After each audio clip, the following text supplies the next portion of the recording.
Says we're live. Are we live? Who knows? Who knows? Is anyone out there? If anyone is out there, welcome to Paul's Beer Reviews. This is the first live I've actually done. A little bit off the cuff, this one. I was fiddling around with the computer earlier, and apparently I managed to accidentally schedule a live stream. According to my mate Scott, he was a beer wonder. He got in touch with me and said, yeah, Paul, I'm kind of waiting for you to start chatting, mate. And yeah, I didn't know what was going on. Nothing came up on my post to say that I'd actually set one up. So apologies if you tuned in. Sorry about that. Tommy McAllister's in the house. Hope you're well, Paul. I am very well, mate. About to pop out for a beer. Good lad. Good lad. Hello, my name is James, lad. Hello, Paul. Come on, you Spurs. Come on, you Spurs. Top man. There we go. We've got some Spurs fans in straight away. Oh, yeah, we've got 12 people watching. Where'd you all come from? Wow. Shortly, we're going to be joined by Scott from Beer Wonder. He's kindly agreed to bail me out of the poo. We're just going off the cuff this afternoon. It's been a miserable, rainy, grey Saturday afternoon. I've been sitting here twiddling my thumbs, and I thought I'd have a couple of beers and catch up with you guys. Alan's here from Spice and Easy. Gooners swearing on my chat. We've only been going 2 minutes and he's swearing already. Mark Cockgrove, hello mate, good to see you. How are we doing? Has everyone got a beer? Beer Crony Reviews, good afternoon. Another Spurs fan in the house. Get in. That makes 3 of us, doesn't it? Start a mob. Happy days. Happy days. What's everyone drinking? Anyone got a beer? I've started early. I'm drinking Arthur's Ale from Tintagel Brewery. Really, really good Cornish brewers, traditional British brewers. I'm even wearing their t-shirt. I'm having a full-on Cornish day today. Why not? Anyone else drinking? What are we drinking? We might be getting John from Lords on as well. He bailed me a little while ago, said he might come on. Miserable cold morning in Montreal. Wow. Canadian friends are getting involved. Fantastic. Beer Cronies on the Steam. Anchor beer. That's a lovely beer. That is a very good beer from Anchor. James has just had a Guinness. Nicely done. Tommy's back to going to Lidl's and stock up. Good idea. They've got some belting beers in there at the moment. If you're lucky, you might get some from that last beer festival that just started a couple of weeks ago. If there's any left, I suggest you get stuck in. Some really good ones there. What's everyone been up to today? I've got a steam brew from Lidl. Discovered I really like it. That is a good beer. That is a good beer. That's the one that's described as a session IPA, isn't it? But it's actually like a lager. Vicky, hi Vicky. How we doing? Hope you're keeping well. Tommy McAllister, yeah. So I hope you get lucky, mate. I hope you get lucky. Get some of them good ones in there. But say, if not, just pick up Brave Hop by Loch Lomond and get hold of that steam brew, that session IPA that they've got. Hand chug time. I'll tell you what, if I review another awful bill, I think that's what I'm gonna have to do. Another crappy beer, and I'm just gonna have to chug it, get it down me.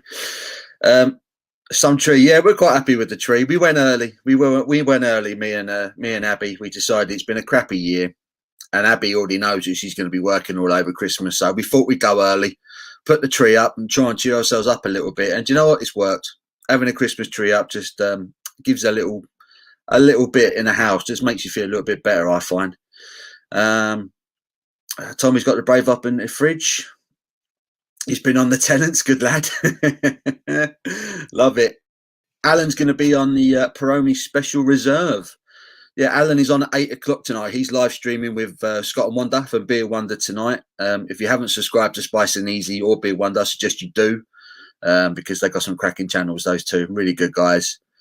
Vicky's all good. George says hello. Hello, George. Hello, mate.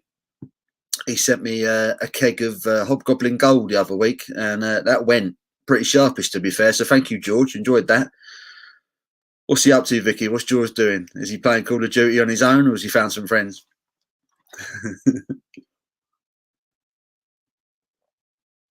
Oh, dear. So I've not done much today. Normally I'd be sports coaching on Saturday morning, but furloughed from that at the moment for obvious reasons. So this afternoon I've been sat about, having a bit of grub, drinking some beers. Philip Smith, he's on the steam beer as well. It is a good beer, isn't it? It's an odd one. What did they charge? It's like £1.40 a can, and it's a 500ml can, isn't it? As well, that stuff. It says it's a session IPA on the can, but it just tastes like a new modern lager to me. Really good. Spurs and Metallica, just like myself. Cheers. Best football club in the world, best band in the world. Enough said, right? At least in my opinion.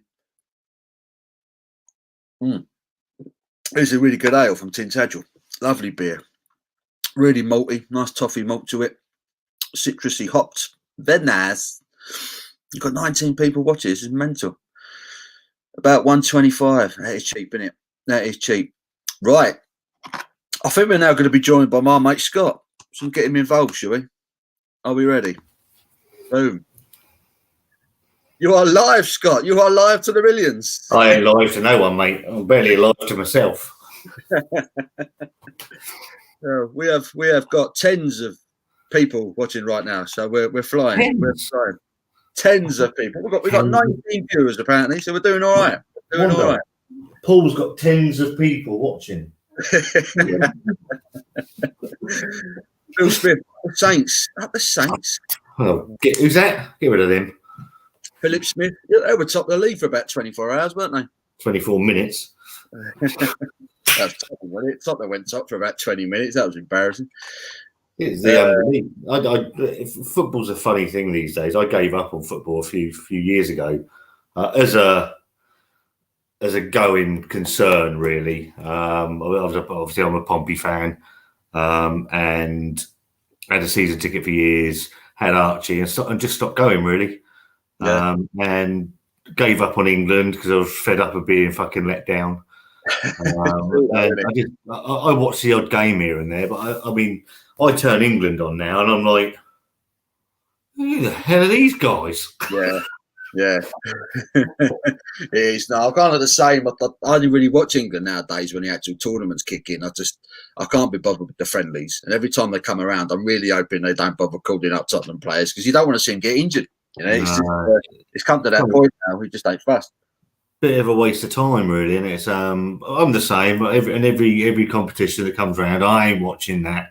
They win the first game, and then you're into it, and you think, "Come on," and then you just wait for the inevitable, where they're just going to crash out with a whimper.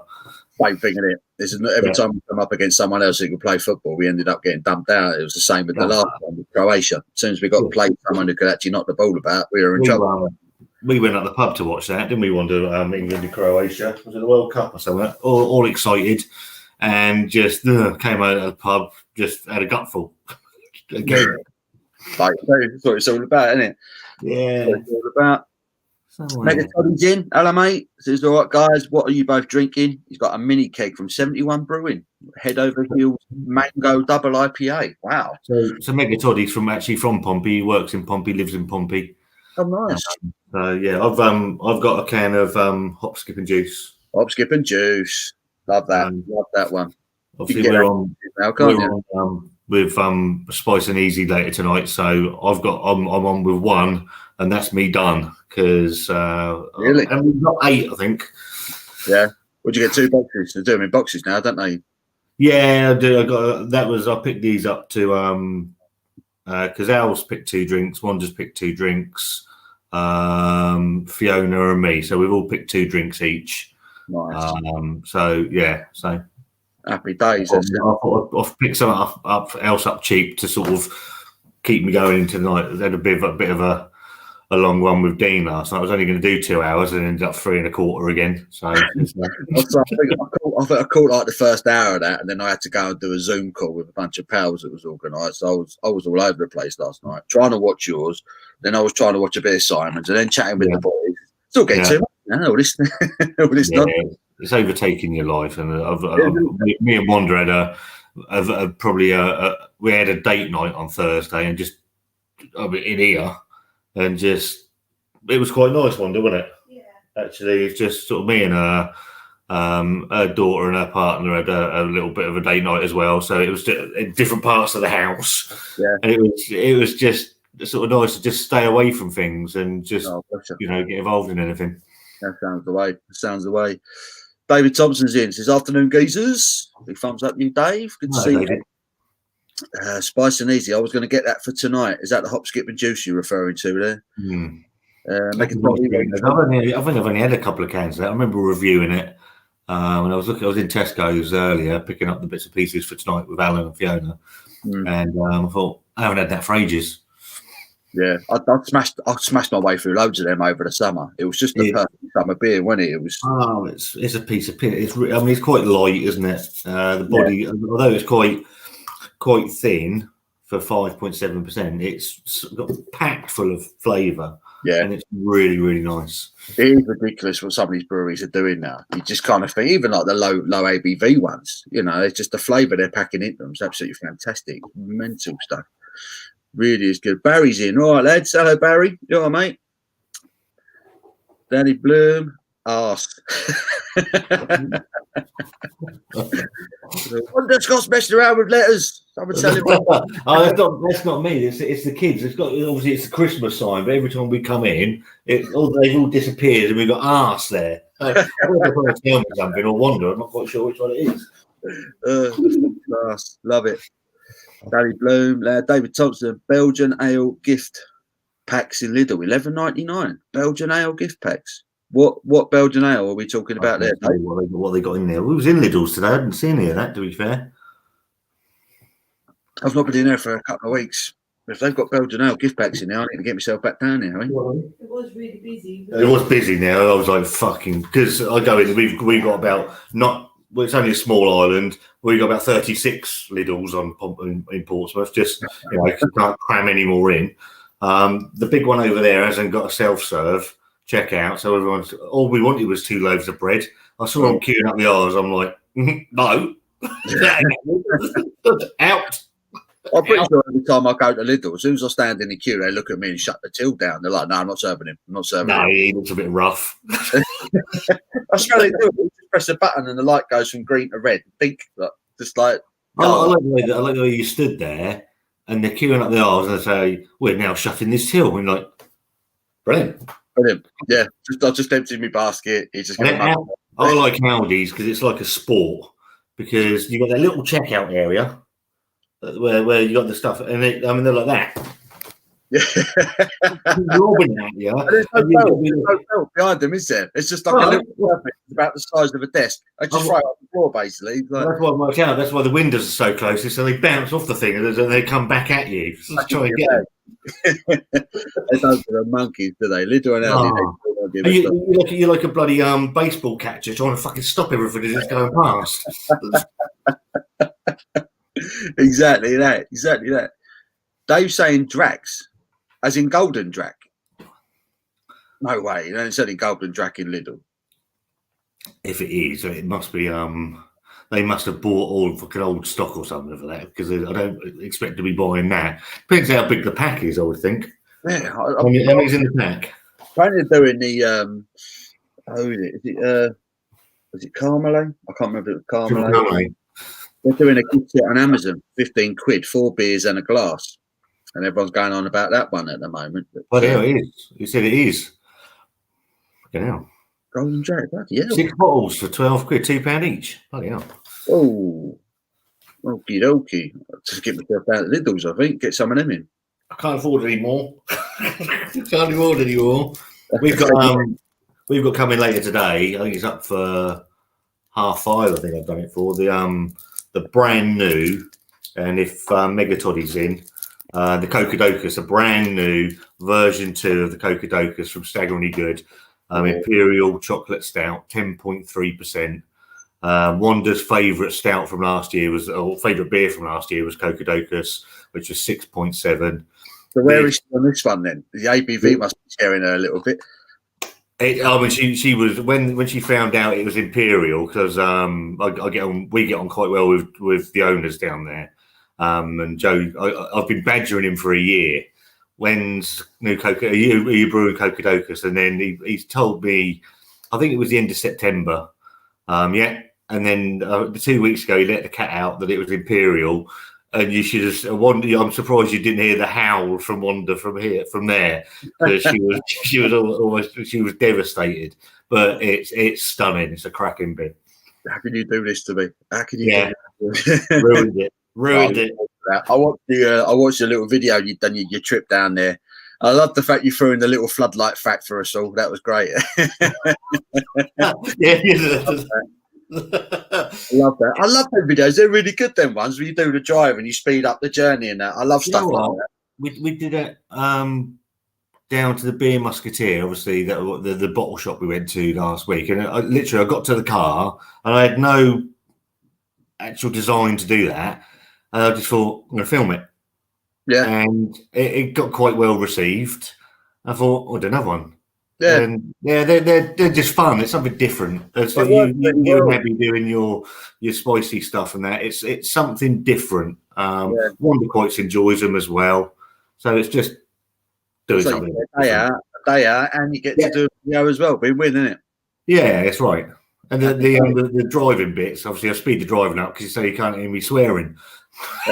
I've been in the car with you, Scott. That's how you normally drive. That's your normal. Who's on the Lambrini? Danny Bloom's on Lambrini. You're kidding me? Oh dear. Negan's in. Hello, mate. Lambrini for real beer people. Girls just want to have fun, don't they? They all want a bit of Lambrini. Scott Davies says, Scott, I watched your road trip around the corner. What else is everyone drinking? You're not really drinking Lambrini, are you? Surely not. Oh. Around the corner. So Fratton Park, and that's probably actually that video unclipped was a 16-minute drive, and I managed to get it down to about I think it's 3 minutes, because when I was driving down there, we went down at about 3:30 yesterday afternoon, and obviously you got school kick out. And I'm like, this is going to take ages. And I was like, oh no. And then sort of sped it all up. And then I didn't realise that the whole video came in at about 9 minutes, I think it was, which was only 7-8 minutes, something like that. So I did all right, to be fair. Yeah. I thought you covered a lot of bases in that for a 9-minute video. Well, that's really good, the journey. Yeah, I quite like those. I wanted to do one. A guy commented on the video, Dave Eastwood, who owns Southsea Brewing Company, right? And they actually brew out of Southsea Castle. The brewery is actually in the castle, but it's not open to the public. So he commented on this saying it's nice to see Portsmouth Roads on YouTube. And I asked him if I could do something similar, but down to the castle and pick them up. And there are a couple of issues with it. So, but they have got like a tap room that's open for click and collect. So I think we're going to do one for that probably every the week after next, I would have thought now. Oh, sounds good. Yeah, you keep them going. That's a really good idea for a video, that, especially in the run up to Christmas, isn't it? Everyone's going to be going out shopping, whether they like it. I got the idea for Chris the Butcher. I saw him do a couple of out and about videos. And then I thought, it's just, I like watching things like that. I like watching that. Yeah. And I think, that one got the first one got like 500 and something views. I was like, what? And then yesterday's has got like 270 something, and it's like, I don't get it. I'm just driving. When you find the winner, you got to keep going with it, haven't you? Yeah. So just do. It's like you and your spicy stuff with Abby. Yeah, that gets really good views. Yeah, they've done well, those ones. I don't know why, but they've done well. But Negan's on the Carlin tonight, apparently. I like it. That's it. Korev Lager on the go from the Phillips. Nice. I think it'll suit you. What's the Korev Lager like on the perfect draft then, Danny? The last time I had Korev, I found it a bit fruity, like appley. And Scott, you've just been sent a little link regarding. Yeah. I'm assuming. You've got your sub now. You got a sub, haven't you? Yeah. How are you getting on with that? Yeah, so far so good. I got it with like four Heineken torps, so I've only got one left. But nice though. It's probably the best Heineken I've ever had. Just, it's the Dutch stuff, isn't it? It's not the stuff that's ex-brewed over here. It's you can tell the mouthfeel just feels completely different. I think the thing that sold it for me, obviously, Wanda bought it for Father's Day for me. What sold it for me, the price of the torps is a bit hefty. on some of them. Yeah. But I had a torp of Punk IPA, and obviously, you know, me, that's just my go-to beer. Well, I haven't got to think about anything. Yeah. And we did the comparison video of that versus, I think it was can or bottle, can't remember which one it was. And on the torp, it's really, really, really decent. Really decent. Just another Because it's unfiltered, so it's, and I'm sort of refined. It's a cracking beer on that sub.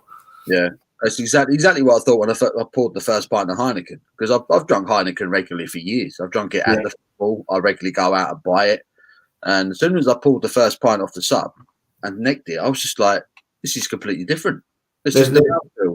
There are some tricks to that machine.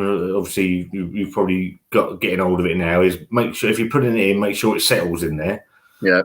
Make sure that light goes green. Wet your glass, and for me, it's get that glass as close to that nozzle as though it's virtually touching the actual glass all the way down. And I very rarely. I mean, I see people with pints of foam and all this bollocks, and I mean, I'm not guilty of that, but it seems to work for me.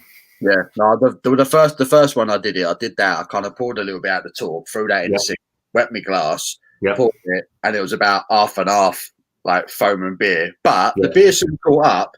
But I found myself going back to it a couple of minutes later just to top it up again. But it's worth it. Like I say, the quality of the beer compared to the Heineken you're buying in the supermarket is completely different, you know. Yeah, it is. And there's some really good. There is some good stuff on the machine. I need to have a look at the Beer Wolf's website really, because I haven't bought anything for a while. They got the Dutch Amster on there as well, haven't they? They got the 5% Amster. We only get 4.1 over here, so I'm ordering that one for Christmas. I'm going to have a few of them, I reckon. There's some pretty cracking beers on there to be. The Gandalf IPAs was excellent. Yeah, I'll do you a review of that. I've got to get myself one of them. I have to try the Punk. Heineken is cracking beer from the sub Blade. Barry agrees. Yep. Hello, Paul Scott, Northern Southerner Beer Reviews. Hello, JP. What's his name? Jonathan Brown. Jonathan, that's it. How you doing, mate? Good to see you. Good to see you. Oh, yeah, cool. You guys are enemies, aren't you? Love it. Mr. Thompson, this is great. We've got Barry in here. We've got Jonathan's in here. Scott and John, hopefully later on. This is doing a lot better than I thought it would. It's a minefield, this, and you never quite know what you're going to get, what interaction you're going to get.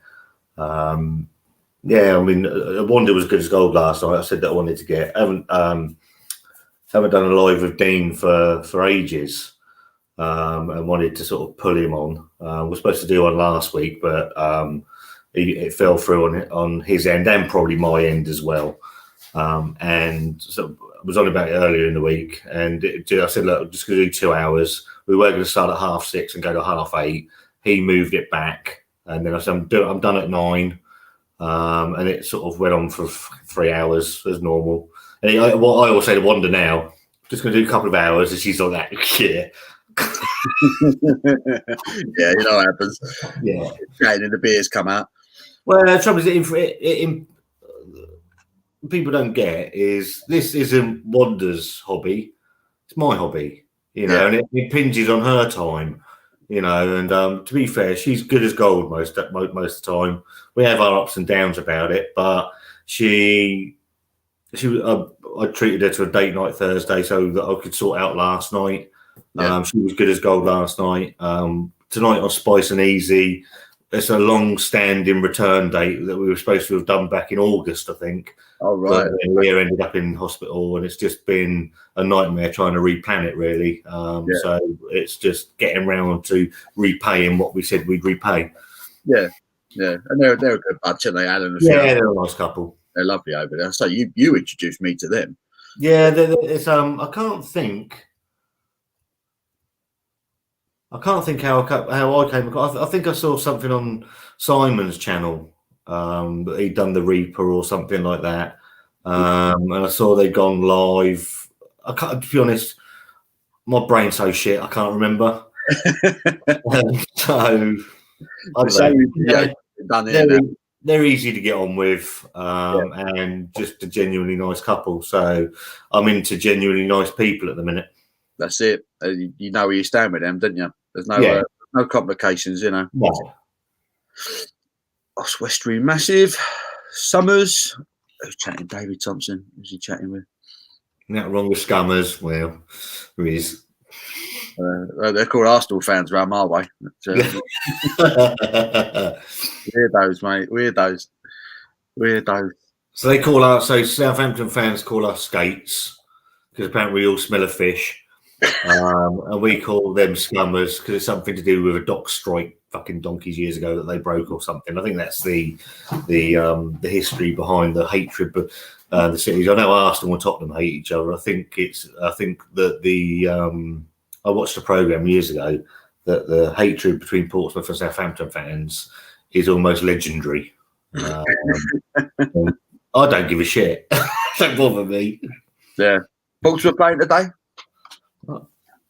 Just checking. Just checking. What's the score? I don't know.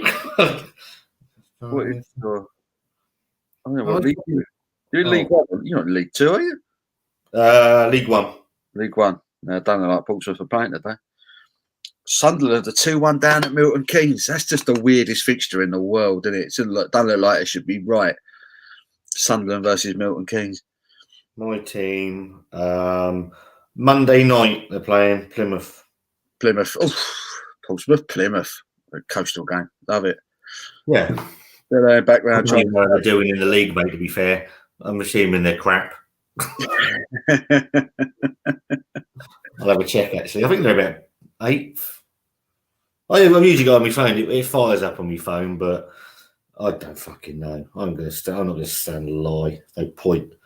Where's the? I don't know. I don't even know how it works. How's this work? Right, nothing.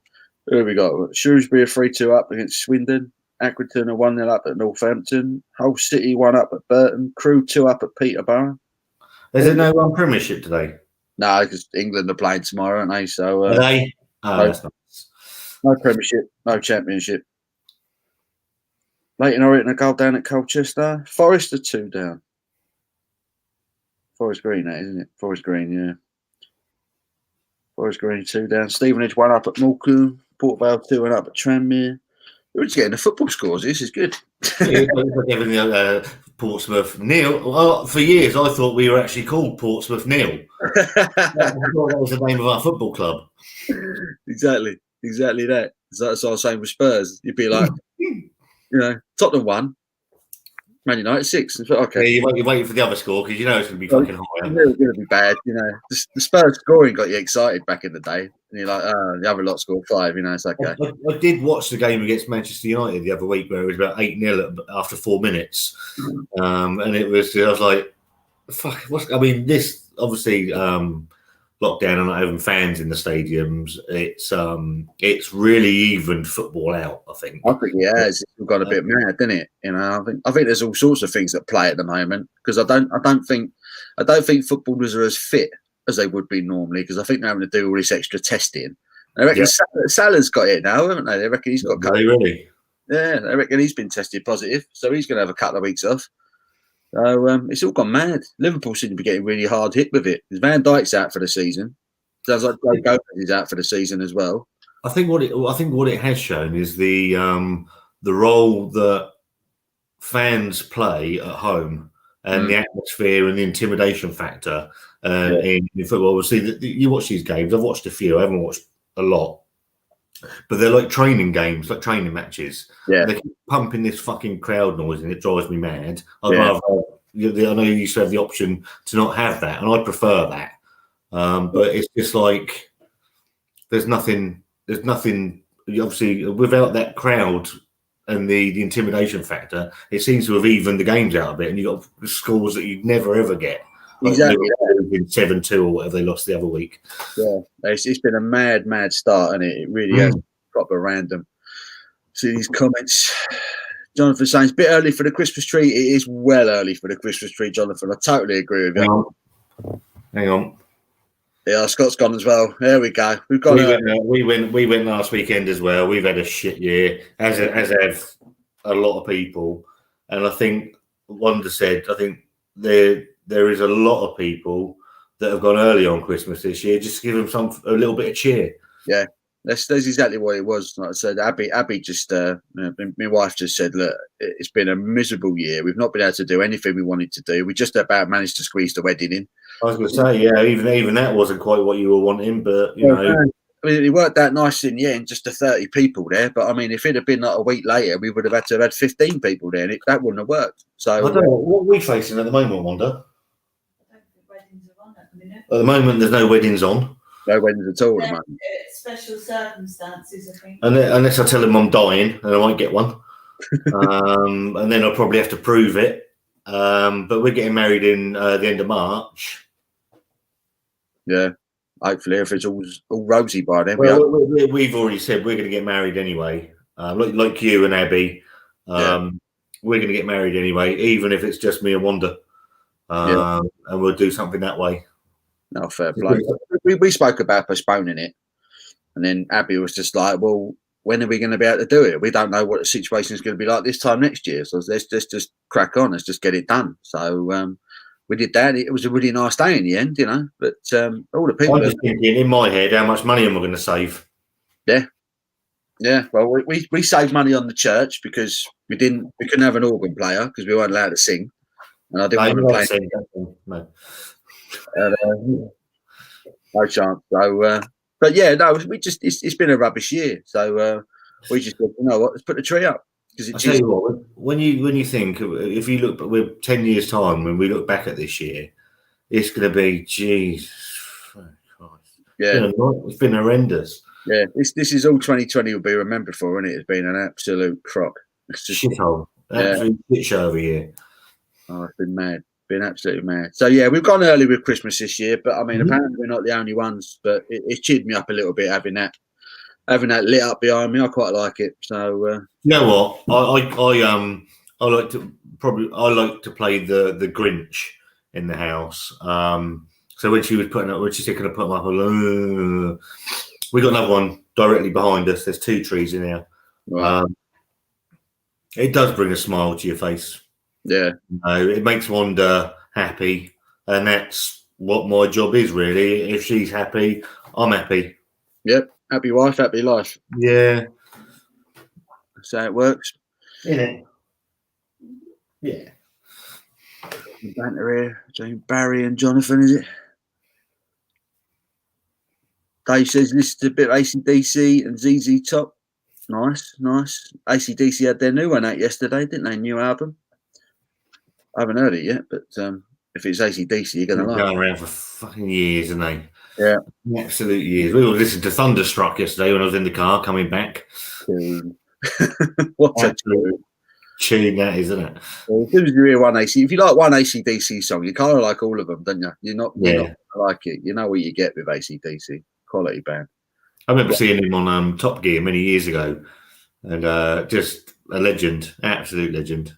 Yeah, no, they are. They're just proper good driving music, isn't it? AC/DC. You crank that up, it's just simple beat, really good riffs. They're just a quality band. Who's this? Dave Thompson likes a bit of prog. He's been listening to Opeth, really. Blimey.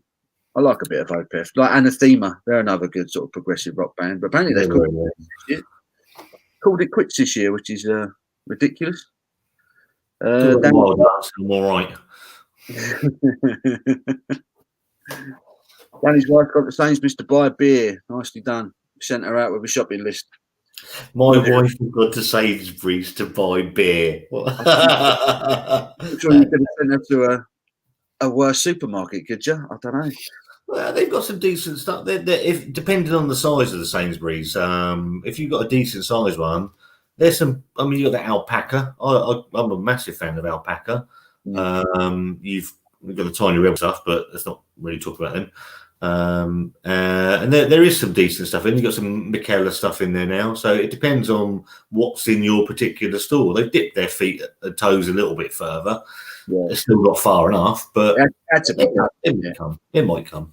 It had to be done. But the new ones haven't turned up in my local Sainsbury's yet. I don't know what it is about my area. Nothing seems to come in quick, and you think it would.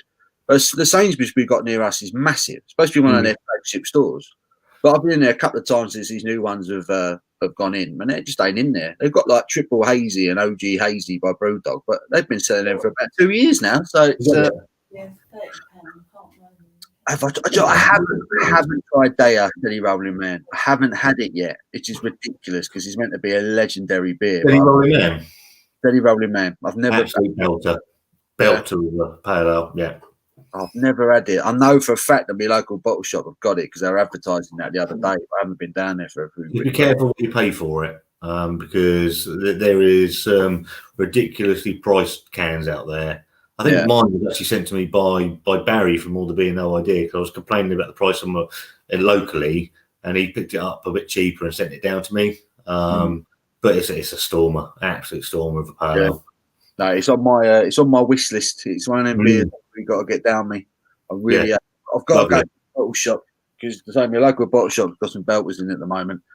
But I just haven't been had the time to get down there lately. I didn't fancy leaving the house today. I just looked out the window and I thought, you know what, stop that. If I go out, I'll spend money. And we went out earlier. Obviously, I had to go and pick up the stuff for Spice and Easy tonight, and we were going to go and have a look at B&M bargains and that. But it was absolutely pissing down, and the queues getting in everywhere was horrendous. I'm like, going home.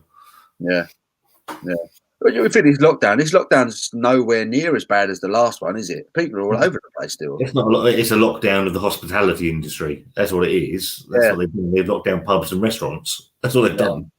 Yeah, it just seems a hell of a lot different. I was waiting for the roads to be quiet, and it hasn't happened, has it? They're still pretty busy. So when we drove down to Staggeringly Good yesterday, it can either be a 5-6 minute, maybe 10-minute drive, but it took me closer to 20 minutes to get down there. The traffic was horrendous. Blimey. Not good, is it? Not good. David Thompson, Vocation and Northern Monk beers for later. Ooh, what ones you got? I've got a Vocation pale in the fridge, and I picked up a can of Scaffold finally.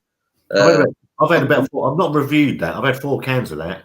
Yeah, you quite like it, don't you? You're a bit of a fan of that one, yeah. I've never got round to it. I went into Tesco. It was like Thursday. Yeah, I saw one sitting. I thought, you know what, I'll have it. I was in the mood for a New England at the time. Yeah, you can't go wrong with generally Northern Monk. There has been some shit, but they are a very, very steady brewery. Yeah, you guarantee eventually they're going to knock out a good one. I think 2 of my favourites have been by them this year. That North Star from Morrison's was an absolute belter. We got asked last night what was the supermarket beer of the year, and I think North Star is probably that. It's up there, stormer, absolute stormer of a beer. It's a lovely beer, that one, and their Stars and Stripes, the peanut butter jelly porter. I love that beer. I think it's lovely. Wonder's got a soft spot for layer cake at the moment. Yeah, I love the aroma of that beer. When I remember I reviewed it and cracked it open, I was like, "Oh, that smells fantastic!" And then you poured it, and it just didn't quite back it up for me. You know, the body is quite weak. I didn't mind it. I quite liked it. I think it's. I'm going to use the term, and it's going to be horrendous. I think it's a lady stout. Yeah, that's probably perfect for a lady. Absolutely, for a lady. I say Wanda loves it. She's got 2 cans for tonight. She really likes that. So she's happy as Larry then, whoever he is. Yeah, she's quite happy. Yeah, happy as you she'll be later. Guys, so I did remind people when we started. I said that you guys are going live with Alan Nice and Easy tonight. So make sure you tune in for that one because that'll be a lot. I even have a shower. You've got to put a suit, bow tie on. You've got to I was going to do that. I was going to do that when we did Chris the Butcher's live a couple of weeks back, because I saw he did one with the guy off of the X Factor, and Chris had dressed himself up all nicely. I ain't going to tell him, but I'm going to go on with his suit on. God, do it. Suit, dicky bow, a lot. Yeah, just to annoy him. What do I think is better, Transient or Scaffold? I've not tried Scaffold yet, and I didn't like Transient all that much. So I'm hoping Scaffold's going to be better. What did you think of Transient? We drunk that in your garden, didn't we, when we were down there a couple of months back? Yeah, I didn't review Transient, did I? You drank it. Yeah, I think I drank that. Yeah, I didn't think much of it. I don't think I've had a can since. No, I might be wrong. Scaffold's superb. yeah, I've got that to review. Jonathan's all over the ICAT. That was a lovely beer when you got it in good nick.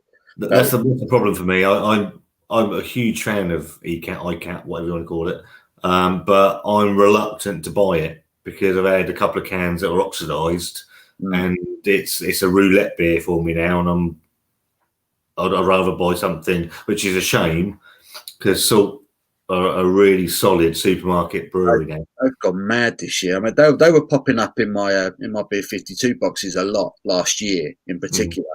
You got ICAT out of that, didn't you? Yeah, I got out of that. I had it, and then I think it came out in the supermarkets like 2 weeks later. And I thought, wow, if they keep brewing it like that, they've got an absolute belter going into Tesco there, and it is a hell of a beer. Did you get when John went to Salt? Did you pick any the stuff that he picked up? Did you get any of that? What ones did he have? Different World. There was the glass. He got glasses. There was all sorts. He sent messages to me, you, Barry, and Dean, saying, "What did you want?" I'm going to be really honest. I'm going to be really honest. The stuff that I've had from Salt out of the supermarkets has been of very high quality. The stuff that John picked me up direct from the brewery wasn't. Not so much. No, but yeah, it is. It's obviously it's usually the other way round. The thing I do like is their glass. I use that all the time. I like their hexagonal thing they've got going on, like the beehive. Beehive. So apparently, someone was telling me that the Salt Brewery was built on an old, it's either a sewing or something mill. So everything they've got, and all the names of their beers are something to do with stitching. And I think that's where the hexagonal things come from and all that. Yeah. Oh wow. Oh, I do like that. Well, they did a collab with Thornbridge. Tupelo. Did you have that one? I haven't had Tupelo. I know. I've seen your review, and I know you got a really good write up. That's in Morrison's now. I know. Thornbridge don't mess around, do they? So they're two of my favourite beers this year have been Thornbridge collabs. That Pondera I loved. I like Pondera. Someone asked about a West Coast IPA that's available in the supermarket. I'll point them straight to that. Yeah, 100%. If anyone wants a good West Coast IPA and you want to go to the supermarket, yeah, Pondera, if you can get it, because I don't know if they're all selling it now. But no, I don't know. It's a brilliant collab if you can get it. So yeah, Rocker's beer review saying Tupelo he liked as well. I'm one of those people. I review a beer and I love it and I'll give it a really good score, and then I find myself a few weeks later thinking I need to drink it again just to make sure I wasn't talking a load of waffle last time out. You know, sometimes when you're in the mood for something and it feels right, and I give a beer a 10 out of 10, and I think, did I really want to give that beer a 10 out of 10? But that beer, I've had it 2-3 times now, Pondera, and I love it. Really good beer. I just noticed a comment from Danny Bloom, South Sea Brewing Company. I've got stuff. I'm picking stuff up from South Sea Brewing Company, probably the week after next. They're another local brewery to us. They don't deliver nationally because he's only got. I think he's got. I can't remember. He's only got a very small brewery, Dave. I know he's just invested in his own canning machine. And what we're trying to do for November is just promote local breweries. So whether people can get hold of the beers or not, I'm actually not that interested in. I just want to go out, as does Wanda, and promote these breweries and businesses that are local to us and try and get them, even if it's one order. I see it as job done, really. Yeah, every little helps at the moment. So you've got these little craft brewers who've only just kind of found their feet, some of them, and then all of a sudden, bang. Well, you look at John from Lords. He just expanded. They were just looking to expand, and then in March, lockdown, and it all collapsed around them and back to normal, really. And it's just shit, really. I think other breweries and other people might have thrown the towel in and gone under in that situation, but luckily John's a grafter. He's stuck with it, and he didn't want to give up. And things, I think he might be all right. Looks like things are turning around over there. So hopefully, your local's Mad Squirrel, isn't it? Yeah. I mean, I've had some stuff from Mad Squirrel and was really impressed with it. Yeah, but they've just launched a double West Coast IPA this week, so I need to get down there and grab that. That sounds very nice. Yes, it does. I forgot what it's called, something tree sap or something like that. It's an 8.5% double West Coast IPA, so it sounds like a beast. So hopefully, the fact that they're launching new beers suggests that they're okay. But well, we picked up 2 yesterday. We did that in Cocoa because I've also got version 3 of their Spared No Expense for Staggeringly Good. Oh is, yeah, double that can. They look great. Double IPA. The first one we had, Wander actually liked, even though it was 8%. I think the second version was 9.2, and this one's back down to 8.7. So I think they're still playing around with it. But it's lovely. It's a really nice double IPA. Lovely. I'm gonna have to get. I haven't done that one. That's still in the fridge, so that'll probably get done over probably next week, I would think, or maybe tomorrow. I don't know. That's the thing, isn't it? You got all these beers in the fridge lined up for reviews, and then you think, you know what? I really fancy a beer. Mate, I was saying to Dean last night, I am absolutely terrible because I don't stock up on beer. I buy to review as I go. We're not flush with money, I make no bones about that. We operate on a budget on the channel. And I'll have stuff, and then I think, I fancy a beer. Walk out into there. What have I got? Well, I'm going to review. Oh, fuck it, I'll have that. And then the amount of times I've said to Dean, he said, when's this review coming? No, I've drunk it, mate. I'm bad for that as well. I have to stop myself. Normally, I'm quite good. I'll get like a few beers a week, maybe. But I have to stop myself from getting other ones. I went into Morrison's the other day, and they've just released a few new ones the last week or so. Yeah.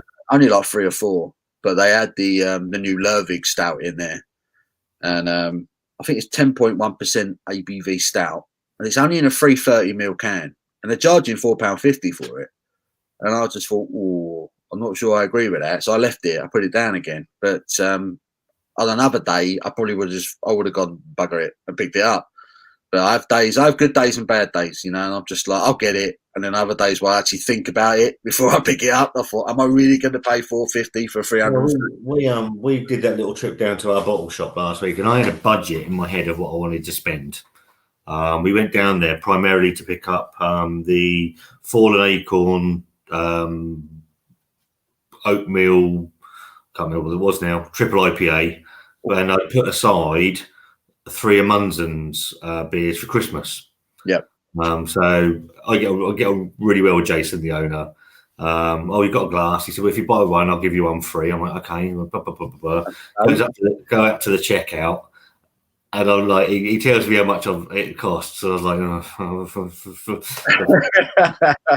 my card. Comes out there and Wanda said, well, I spent a bit more than, and obviously Wanda bought a couple of bits and pieces as well. So we bought some bits and pieces each. And she's like, I said, well, that's more than I was expecting. She said, how much did you spend? So I told her, and she almost started crying. Right. Obviously, she's gone part-time at work because she's got to look after Leah. So we've lost sort of half her money at the moment. And when I'm spending sort of that much on the fucking beer channel, it's ridiculous, really. It's the only thing with bottle shops, isn't it? You go in there, you think, I want that. Next thing you know, you got half a dozen beers in your hand, and you haven't got a clue how much they put their price. It's like half of the prices on them, do they? Well, the problem with the ones that he put aside, he hadn't put out yet, so they weren't on the website, and I just picked them up because one's a sticky toffee pudding, Imperial stout from a Mum's, and I actually, because I thought, he's fucking robbed me. No way that's worth that. So I went on to Honest Brew to see, because on the Munson side they didn't have prices. So I went on to Honest Brew because they're generally quite good. And one of the cans, the sticky toffee pudding Cinnabon Imperial Mother Hubbard stout was £14. I was like, oh dear. Right. If I'd have known that, I'd have put it back. Wow. It better be nice. What's the most expensive beer you ever bought? And that's the question to everyone who's on here. What's the most expensive beer you ever bought, guys? the most expensive thing I've paid for was the Star Wars themed binary sunset. Oh right, yeah. I think it was about £17 for the 750ml. Yeah, that was a beautifully presented beer, though, wasn't it? It was very. Oh, it was lovely. It was worth the money, and again, support a local brewery. So I don't mind that. I knew when I went over how much it was going to cost. So yeah, if I don't think I'd spend over 20. I don't think I would. No, I don't think I could. I reviewed the. She wouldn't let me, Paul. To be fair, I mean, you've met Wanda. Shit, if I was to say I'm spending 20 quid on a beer, she'd probably punch me in the face. Well, I know I get a dirty look from Abby if I did it, so he ain't worth the hassle. No, the hassle. But I reviewed the Omnipolo, the one that you bought in Lidl. It's £8 a bottle, the 330ml bottle. Don't get me wrong, it's stunning. But as I was reviewing it, I was almost apologising for reviewing it. It's like £8 for a 330ml bottle. But I think also when you do something like this, I don't know about you, and I've learned this over how long we've been doing it, about 18 months. You've got other people reviewing high end stuff. Yeah, should we say? I don't fall into that category. I want to review beers that people can get hold of. Generally, and do it. I know you're the same. Dean's the same. Barry's the same. And I think that because you'll want to be able to. Oh, I can get that. Yeah. Where if it's £30-40 sort of gift pack things and like, I'm not interested in that. I'm not. No, I'm not. So if there's a bargain to be had, I'm all up for a bargain. But it's like that Brewdog one, the 57% for a shot. Oh God, yeah. And I'm like, I mean, Wanda was in the hospital at the time. How do I explain to her? All right, love, you're having a really shit time. Look what I've bought for a shot. Yeah. I can't justify it. And how much was that? How much were they charging? £30, I think, with postage. I had someone ask me on here if I was going to review it, and it was just a straight up no. Just like absolutely not. Why would I? Madness. 30 quid probably. What's that? 4, 8, 12, 16, 20. There's probably 5 reviews of me for 6 reviews a month. The month reviews gone. I could get a bottle of whiskey cheaper, a bloody good one as well. So it's just not. It wasn't worth it. I think Brewdog are mad for putting it out at that price. I'm going to give this to 5, Paul, and then I'm going to shoot. All right, pal. Yeah, mate. Yeah, definitely. Sounds good. Appreciate you coming on at all, mate. Oh, you're welcome. It was all a bit. Don't thank me. The person you need to thank is over there. Me? I wonder. We get away. If you got to love that. You got to love lovely. What a lovely lady. I'm very lucky. I'm a lucky man. Yeah, you are, mate. You certainly are. There's a Jack Andrews, Polly's Brew. God, blimey, I haven't had nearly enough Polly's Brew beers. I've had a couple. I had. I'll tell you what. There is an unreleased video. We did a Polly's Brew. I can't remember which one it was, and I got halfway through the review, and I kept calling it a double. It was either I kept calling it a double IPA or something, and I kept getting it wrong. I got halfway through the review, and I just stopped it. I thought, do you know what? I ain't got a fucking clue what I'm talking about. I just stopped the whole fucking review dead, and it never saw the light of day. And I just drank the beer. I was just getting everything muddled up. Everything in my head was muddled. I don't know what had been going on at work or whatever. And I just thought, well, this is bollocks. Bollocks. What am I doing? No, I've not had a Polly's Brew beer since they changed name. I had a few of theirs back when they were Local Polly. They changed name, and I didn't know. I didn't realise they changed name of the brewery. So I kind of went back in the bottle shop and was looking for Local Polly beers. I couldn't find them, and I was just like, where's all the Local Polly beers gone? And then someone who knew a bit more said, oh, yeah, they changed their name now. So I thought, just to stitch everyone up, It's like, why have they done that? Just don't do that because it's confusing. I found a really good Welsh brewer, make really good beers, and then they changed their flipping name, and I don't know nothing about it. So there you go. Western problems. Western world problems. First world problems, they are. Don't change the name. Fucking annoying. Exactly that. Bill Smith, his missus is on the whiskey tonight. What's she drinking? What whiskey she on? What's her particular dram?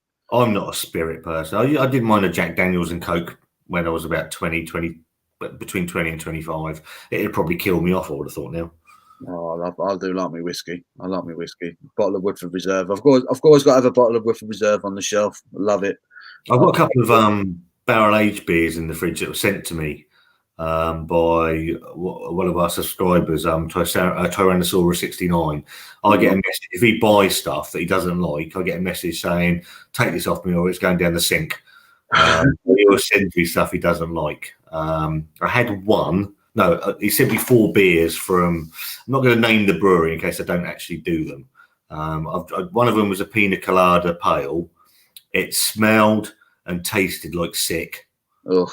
It was fucking horrible. And then I had a bourbon barrel aged Russian Imperial Stout from them, Right. Which sounds amazing. Yeah. And it should be if it was done properly. They overdid the barrel aging, and all you got was the bourbon. It was just offensive. I took about. I'm not one to pour beers away.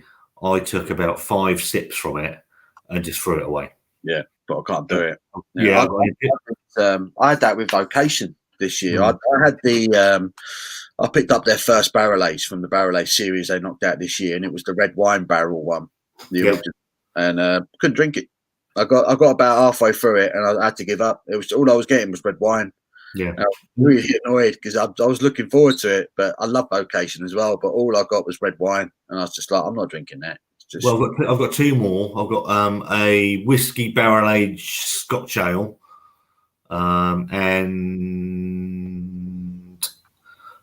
some. There's a porter, a barrel aged porter in there as well, and yeah, they should be interesting. I might do one of them, sort of January time. Yeah, sounds good. I've got to go. I want to get all the Christmas beers. I'm going out looking for all the festive ones at the moment. Alex, the beer master, how you doing, mate? He's in. Sobieski paid $8.50 in Waitrose for the Camden Beer 2020. Oh, was it out already? 2020. Oh, okay. I had last year's one, the Pilsner. Wasn't a fan personally, but there you go. They said a 10% barrel aged Imperial Pilsner again. So they release it every year, don't they? Yeah. Well, last year they brewed it with, didn't they have brute malt in it? It was like champagne malts. I can't get on with that. It's just too bloody dry. No, as long as they haven't done, if they've not put the champagne malts in it, I might have a go on it. But last year's one just it didn't work for me. I'm all for a beer to leave that dry taste on the palate, to want you to go back for more. But this brute style with the champagne yeast and that, it does nothing for me. I've tried, but it's just too dry. Yeah, doesn't work. No, I don't like it at all. You kind of get that sort of citrusy hit, and then, like you say, dryness at the end, and it just doesn't feel like you're drinking a beer. You know, it's just not the one. But yeah, hopefully they haven't done that again this year. Hopefully, but we'll see. I have to go down Waitrose. I've heard Waitrose have had another logo in, haven't they? Recently? Yeah, Dean was telling me about that yesterday. I spoke to him during the day, and he said that they've got some. I can't remember what he was telling me. They've had other bits and bobs go in there as well. I know they've got that Brewdog Rustic Lager, or the Overworks Lager in there, and some other bits and pieces as well. So Waitrose is not somewhere I frequent. I'm saying it's probably the furthest supermarket away from me, to be honest. So I'm not very ready to get in there. No. I ain't too bothered about it. They overcharge most of their stuff anyway. So it's well, I mean, I did an online shop with them once, and they said if I spent another £10, I could get free delivery. So I put a packet of biscuits. Waitrose Rich Seas or something. Love it. Mark's off. Mark, okay, mate, got to go. See you later, mate. Thanks for tuning in the first place. Sobieski says this year is much better than last year's effort. That sounds interesting. It's promising. Okay. That is promising. Can't be bad. Nope. Can't be bad at all. We're still rolling. We've got 18 people watching us. If you've got to go, mate, any time you want to go, don't let me keep you. Yeah, I'll get off in a minute, mate. Got to sort some dinner out and get ready for wanting to get smashed later. Yes, that's it. 8 o'clock. over at Spice. She's shaking her head over there.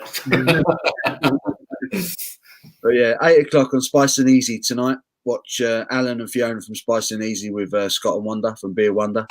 You get any food tonight, or is it just beers tonight? Just beers, really. It's a long-standing thing. We back in, I think it was either August. I think it was August time. They invited us on. I agreed, but didn't realise we had friends coming round. So we popped on for half an hour. Our friends came round. We had a night with them. They went home. Wanda said, "I wonder if Spice and Easy is still on." They were. So we popped back on, and Wanda was, let's say, merry.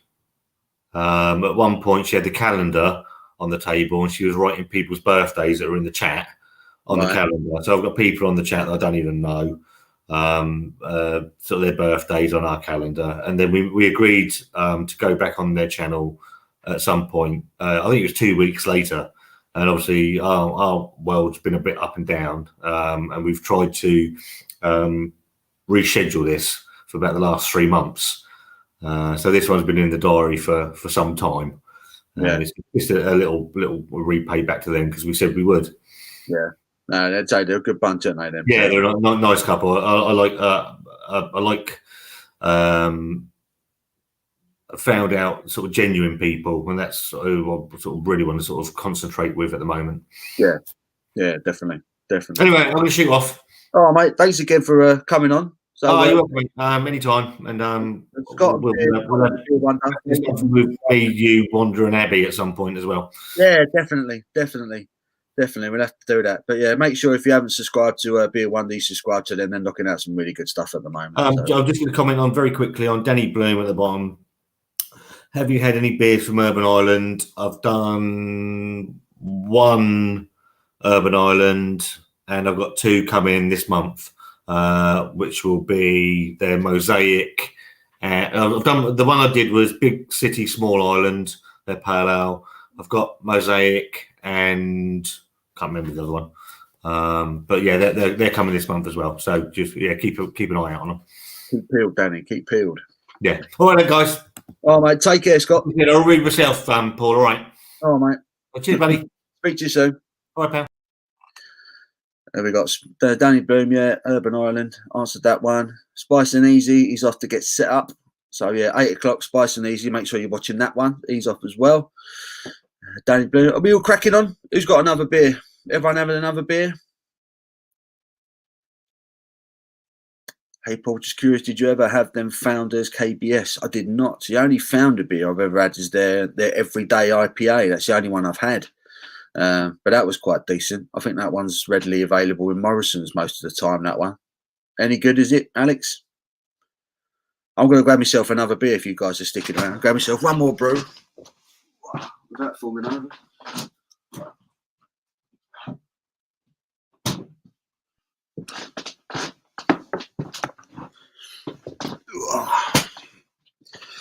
So what's everyone drinking? Everyone onto another beer by now? I'm on the Caliburn now. Another one from Tintagel. So Caliburn, 5.8% ABV. What's this one all about? Oh, nice. So it's a chocolate spiced dark ale. Ideal for the weather, which is crap.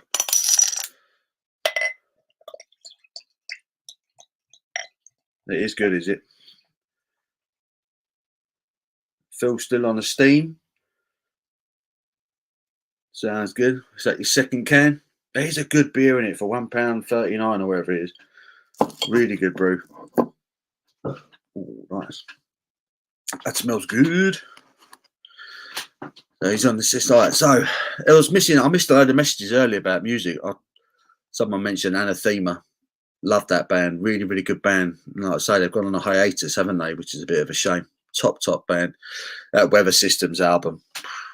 Brilliant stuff on that. Really good.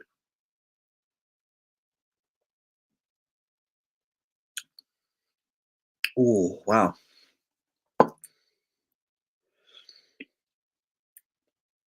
Cool, that's lovely. That's lovely. So that's Caliburn. Caliburn from Tintagel. That's got a lovely chocolate coffee flavour.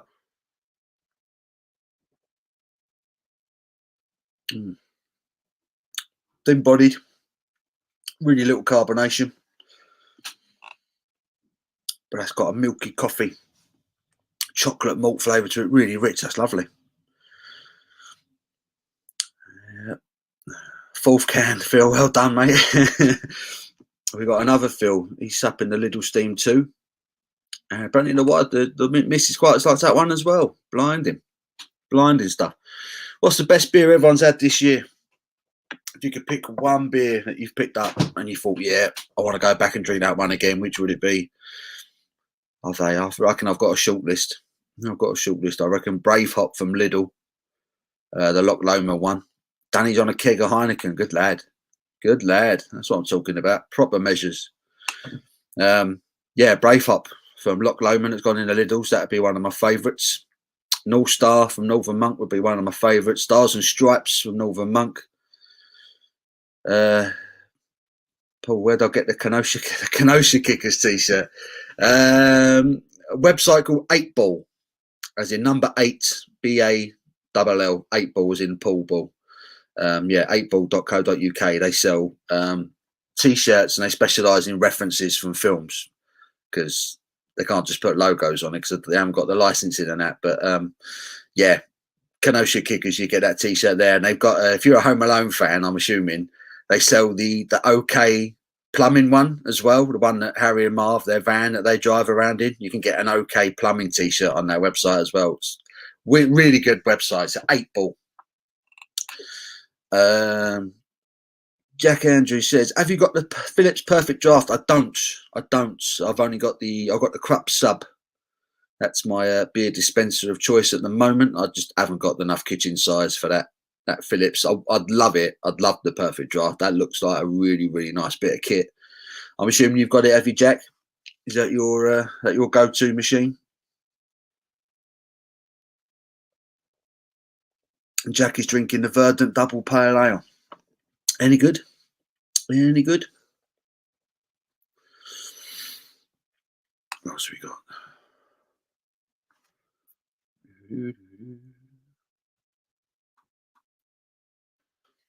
Yeah, Kenosha Kickers t-shirt, 8ball.co.uk. Have a look.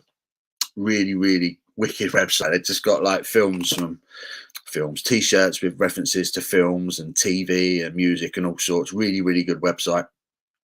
Really worth having a look. Jack's looking at the Perfect Draft for Christmas. Why not? I don't know. They're about 200 quid, aren't they? 250 quid around that, the Perfect Draft. I think out of the 3 machines, I think it's the best looking. I think it's a tidy bit of kit in it. Location, Divide and Conquer. Which one was the Divide and Conquer? Was that that wasn't the double IPA, was it? I feel like I've had Divide and Conquer. Can't remember what style it was now.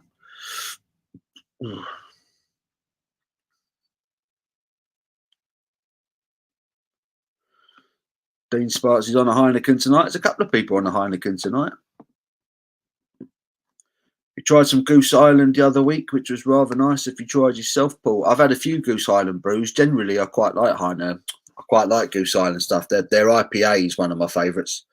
It's a beer that I'm always happy to pick up. Really big hoppy IPA in it, the Goose Island one, and it's readily available. It's all over the place, so you can't grumble. I think most supermarkets sell Goose Island IPA now.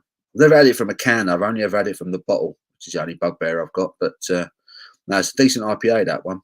I think I've had their wheat beer as well, which had a weird name for it. Wasn't it like an Urban 312 or something like that? I'm sure it was something random like that. They had that name for their wheat beer. That was quite a nice beer as well.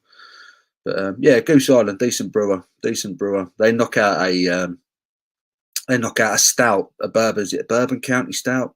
Once a year, Goose Island.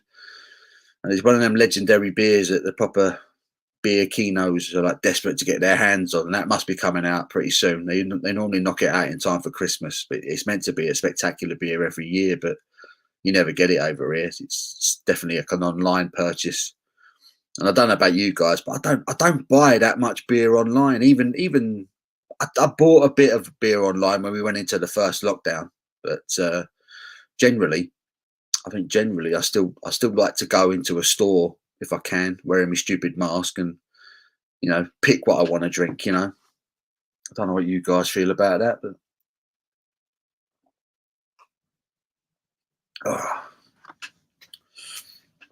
so I know the conversation went to music earlier. Anyone picked up the new AC/DC album? Any AC/DC fans here tonight? Oh, we've got 17 people watching. Blimey, thank you very much. So what's everyone listening to at the moment? I know AC/DC got a new one out yesterday. Chris Stapleton's another one I like. A bit of country every now and then. He got a new one out, I think, this weekend as well. Well, I'm not listening to that. I like to listen to a lot of heavy metal. Any of my regular viewers will have seen probably the Metallica t-shirts pop out at some point, and Motorhead and Killswitch Engage and bands like that I've listened to for a long, long time now. So what about you guys? What do you all listen to? Especially when you've got a few beers down here. What's the band you just want to whack on and just chill out to?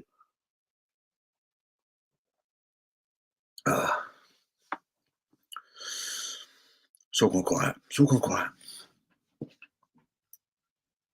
Christ, beer's blinding.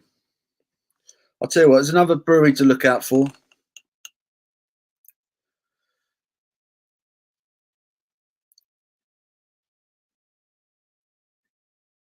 Jack Andrew listens to Volbeat. Good choice, man. Good band. Alter Bridge, Maiden, yeah, another two fantastic bands. Tremonti, what a guitarist he is. Nirvana, yeah, I used to love that back in the day. I used to love Nirvana.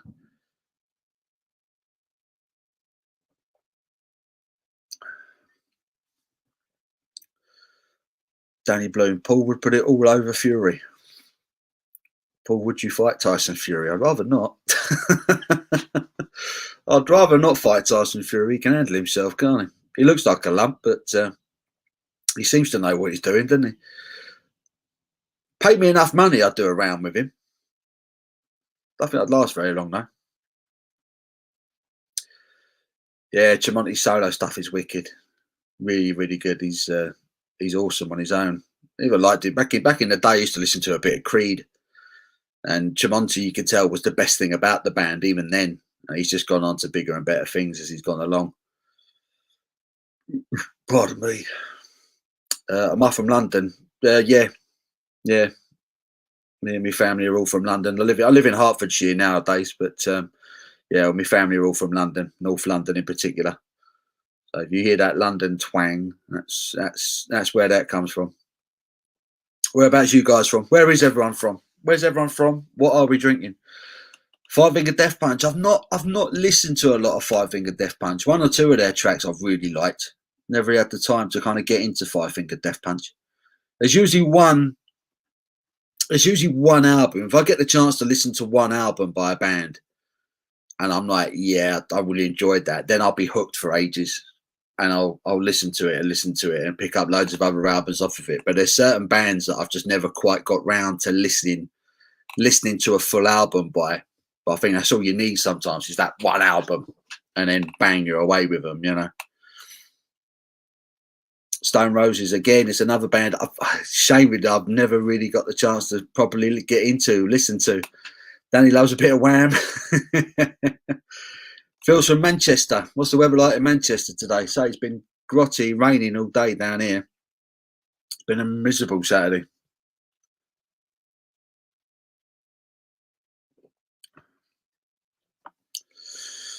Hi, Tony.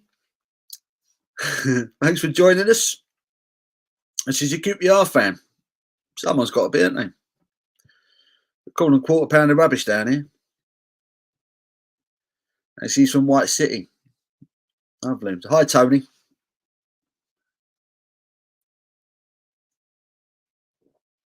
Dry this morning. Rained about 3 to 4. Dry again. I'm not sure if it stopped raining. I think it stopped raining out there now, but it was banging down earlier. Bloody horrible. It's just one of them days where the decision was made for me by the weather, you know.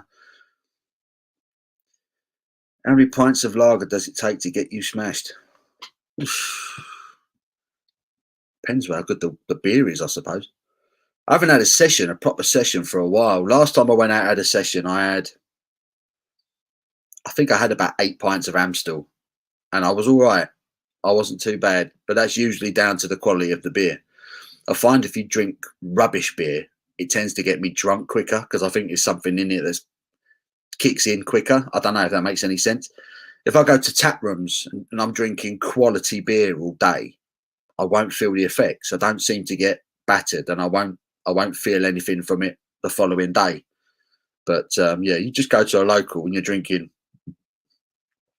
Stella or something from pipes that haven't been cleaned in about 6 months, and I normally feel like they're formed up the following day. You know what I mean? So yeah, normally I would say a good lager, probably 7 or 8 pints, and then I'm pretty merry, and I'm good for anything after that. Don, I'm drinking a dark ale from Tintagel Brewery. Tintagel down in Cornwall, on the north coast of Cornwall. That's where King Arthur and all that legendary stuff comes from. I was down there a few weeks ago. I went to their brewery and bought everything they had, basically. They do some really good beers. So, yeah, it's a Tintagel. And this one is called Caliburn. And on the front of that, you'll see the, get my angles right, you'll see the sword in the stone. Whole legend of King Arthur and Excalibur and all that. I love all that stuff. Tony's on the Scotch. What Scotch is she drinking? What Scotch is she on? I got a bottle of Highland Park on the shelf, a 12-year-old, which I really like. That Iceland pizza, mate, that's naughty. That's naughty. That's a naughty pizza. I wasn't expecting it to be as hot as it was. I just picked up the pizza, ready to munch on it like any other pizza, and I inhaled basically the first slice, and just all the pepper just shot the back of my throat, and yeah, I went in a good way after that. But it's a spicy pizza, that one. So if you fancy a spicy pizza challenge, get yourself down to Iceland and try their scarily spicy pizza. It's a madman. Dear. Jack, do you have a casual couple every night? Not every night. I try and have a couple of dry days a week if I can. I don't feel like I need to. I don't feel like I miss it either. I'm not at a point where I need a drink every day. Otherwise, that'd be a bit worrying. But I will drink most days if I'm honest, even if it's just one. I might have me dinner, you know, sort of around this time normally, maybe a little bit later, and then sometimes I might have a stout or something. If I've got a porter or a stout knocking about, I might have like a beer for a dessert or something. But I'll generally have 1 or 2 beers a year, even if it's just for reviewing. But I do like to have a couple of dry days a week just to kind of level myself out a bit. But I don't miss it when I do. So yeah, not every night now. Thomas, his Window Beer Reviews is here. Hello, mate. Good to see you. Graham, it is early for a Christmas tree. Yeah, we had this conversation earlier. I've had loads of people comment on it the last week or so since it went up. Like I say, me and my wife decided it'd be a good idea to put the tree up early just to kind of cheer us up a little bit. 'Cause it's been a rubbish year, and I think when we went into the second lockdown, we were just like, oh, do you know what, sod it, let's start Christmas early. Don't get me wrong, we're not shopping or anything like that. And the cards that are hanging up behind it, they're not Christmas cards, they're wedding cards. We got married a few weeks back, and we've got a lot of congratulation cards, things up on the wall still. So yeah, it's not set up, I promise you. Tony's on the Queen Margot from Lidl.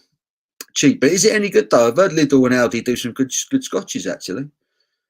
Don, quick question. I'm assuming getting your beers from Source Supermarkets 52. What's your consistent best brewer this year? Ooh, good one. I'd have to mention Loch Lomond, who've had a good 4 or 5 of their beers in Lidl this year. Their beers I think are brilliant, and for the price as well, absolutely fantastic. So Loch Lomond definitely get a mention. Buxton Brewery get a mention. I'm not sure I've had a bad beer from them this year. I've had a few of them in supermarkets. Morrison's, Tesco, both been selling Buxton beers. Their Wild Boar was superb. Their, was it Dark Storm? I think it might have been called. Imperial Stout, that was really good. Their Coffee Porter, which is an extra coffee porter, which is in Morrison's at the moment. I really recommend you try and get hold of that one if you can. That's a beautiful porter, really, really good. Yeah, Loch Lomond, Buxton, I think, are the two breweries off the top of my head I've been most impressed with this year. They've been really, really good. And like I say, they're the sort of the readily available ones. But there's been other breweries that I've kind of discovered this year that I've been well impressed with as well. I've had a lot of Irish beer this year that I've been well impressed with. Oh Brother Brewing, if you're familiar with them, they're doing some fantastic stuff. They really are. The White Hag, another really good Irish brewer. They're doing some fantastic stuff at the moment. Whiplash, I've had a few of theirs this year. They are knocking out some fantastic stuff. So there's some really good beer coming out of Ireland right now. But yeah, I think in terms of the most readily available, I'd say Loch Lomond and Buxton have smashed it this year. Really, really good brewers. Really done well. Phil said he had the Drunken Tailor's Pils from Lords. Yeah, that's a lovely Pilsner, isn't it? That really is a lovely, lovely Pilsner. Really good. John sent down a keg of that for me for my wedding. 5 litre. It didn't last long. Let's put it that way. Really good. Don, you had the Ace Edge as well, did you? What a lovely beer that was. Really enjoyed that. Wasn't expecting it to be amazing because I'm not overly familiar with a Sriracha hop. I just know it's a really citrusy one. But yeah, I enjoyed that. That was a really nice beer. Again, Buxton. They're not messing around. Not a favourite. She prefers Grant's Famous Grouse. So she likes a blend then. She doesn't like the single malts. Nothing wrong with that. My dad's the same. My dad likes a blend. I keep trying to get him to get into single malts, but he won't have it. Rascals, also good from Dublin. I don't think I've had anything from Rascals. I'll have to look out for that. That's another one to note down. Rascals. Tadzio. Hello, my friend. Dan94, you right, guys? I think we're well. How are you, buddy? Good to see you along. What are we drinking? Where are we from? What are we drinking?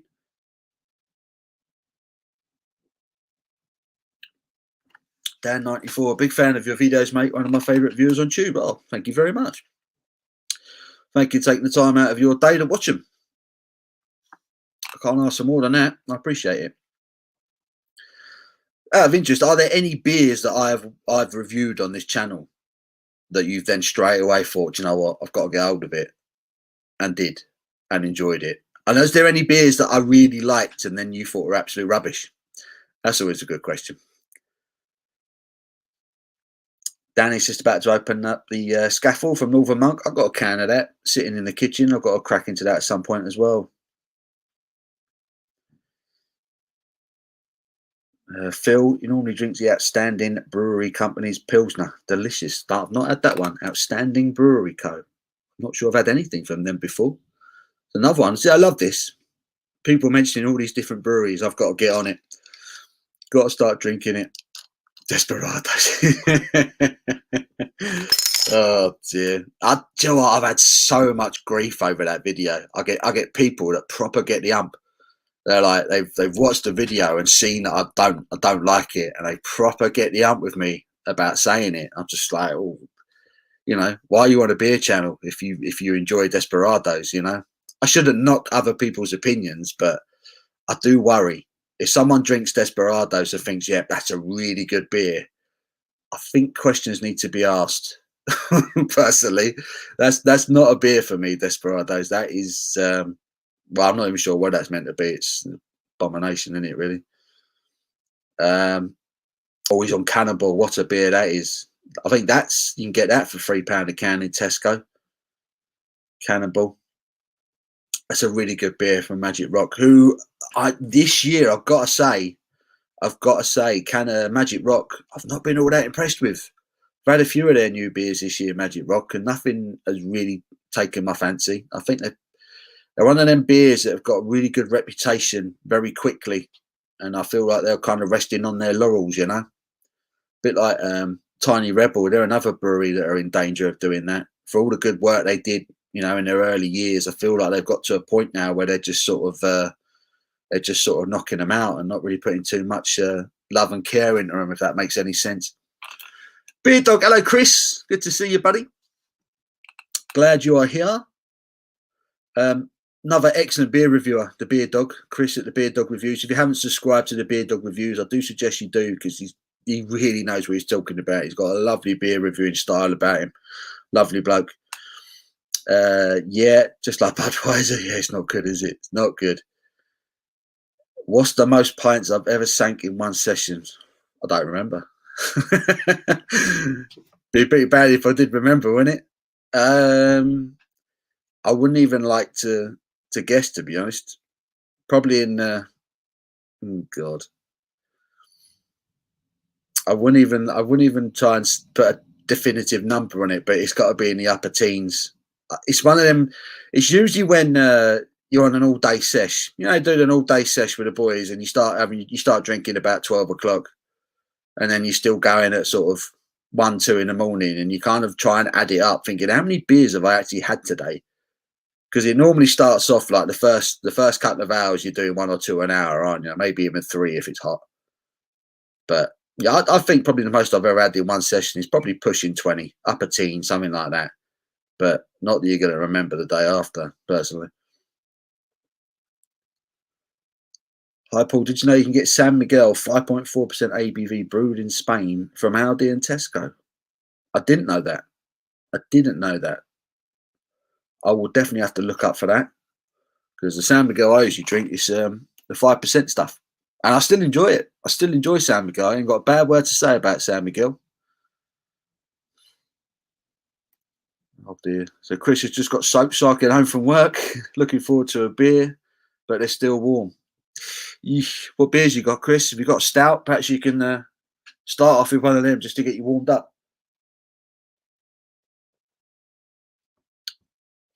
Phil, best thing I bought this lockdown is a can crusher. My bin has been overflowing since the pub shut. Can help with bottles there. Can help you with bottles there. I need something like that, really. It's proper embarrassing when I step out and chuck my recycling in the bin. Everyone in the street hears it. Like, oh, Paul's had a good night last night. LNH still the benchmark for me. What's LNH, Dan? Don, sorry. Ladrans Hayes, greetings from Chile, South America. Wow. Hello. Hello. Welcome along. Blimey. People from all over the world watching. Fantastic. San Miguel Internacional instead of Especial or vice versa. I will definitely look out for that, Dan. Definitely. Ghost Ship. That's a lovely beer. I never used to like Ghost Ship, but ever since they put it into cans, I feel like it's a different animal all of a sudden. Really nice beer nowadays, Ghost Ship. I do like it. Oh, out of the Euro super strength lagers, I'm talking Special Brew, Tenant Super, etc. What was your favourite? Tenant Super was my favourite. I had Kestrel, I had Special Brew from Carlsberg, I had Tenant Super. Tenant Super was by far the best of the three. I haven't had too many, though, for obvious reasons. Tenant Super was actually a half decent. Brighton, Frank, hello, mate, from Brighton. Oh, I love Brighton. I've not been down there for a few years. Such a good day out in Brighton. I've been down there a couple of times on Jolly Boys outings. Always end up in Horatio's on the pier, doing a bit of karaoke, falling over, having a punch up with the doorman. Do like Brighton. Good day out. Good day out. Love and hate from Vocation. Lovely beer. Lovely beer. What do I think of Siren? I love Siren. I love Siren. They're one of them breweries that they just don't seem to get it wrong, or very rarely get it wrong. I think the only beer I can think of off the top of my head from Siren that I wasn't too keen on was their recent collaboration they did with Salt and North Brewing. It was like 3 in 1. I think the idea was it was meant to be like their Keystone. Well, their Keystone. That's not bloody. What is it? They're meant to be their main IPAs put together in one beer. That didn't enjoy that at all. But everything else from Siren, I really, really like. They do some cracking beers. So yeah, bang on Siren, mate. Anything you can get from Siren, go for it. Wonderful brewery. Guess you all know San Miguel's from the Philippines. Yes. Originally, San Miguel brewed in the Philippines. It's brewed in quite a few places now as well. Though you go to Spain, you get their I forgot what it's called now. Is it San Miguel Toledo or something like that? It's a different one. It's like a darker version. But yeah, I think a lot of people associate San Miguel with Spain or Mexico or stuff like that. But yes, originally brewed in the Philippines. Good knowledge, Phil. Chris is going to try the Keg Ghost Ship. See if it's different to the cans. That'd be a good question. I've always fancied picking up the Ghost Ship on keg. I never got round to it. Normally, I'd just pick it up in the can, the boxes of cans. You get 4 packs, don't you? Oh. Bradley Squire is drinking Link Super. I think I've had that one. Brummy Dave, 8 330ml cans for £6. Or tenner for 16. What beer is that? Brummy Dave. I missed something.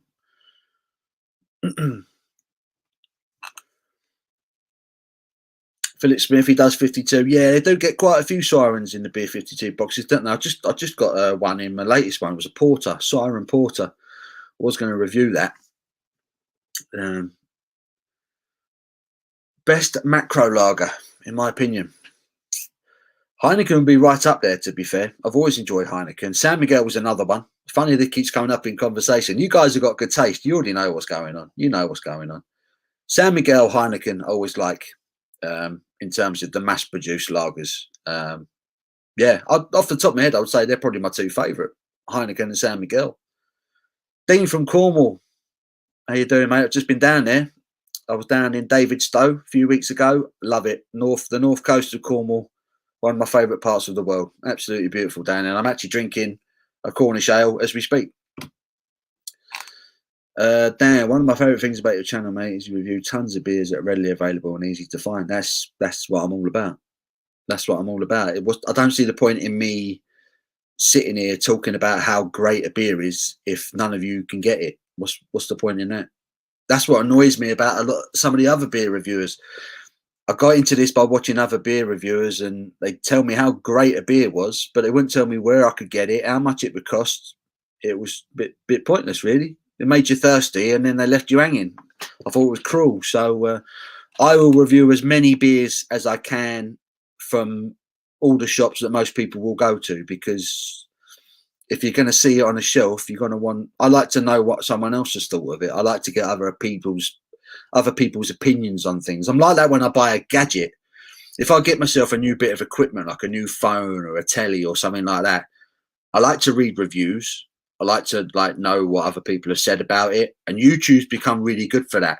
Like if someone's reviewing a television or something, you can get like a full review on YouTube. And I like to watch it and see what someone else has done and see it working and all that. And maybe that's weird, but I do like to get other people's opinions about things. So that's why I started watching beer reviews, you know.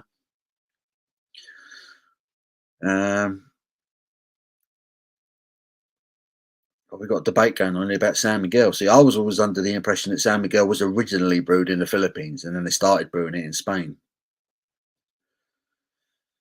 Heineken or Grolsch, can't go wrong with Dutch lager. So Grolsch again, I've not had Grolsch in ages, but it seems like it's making a bit of a comeback, isn't it, Chris? I started noticing it in supermarkets. I was in the Sainsbury's the other day.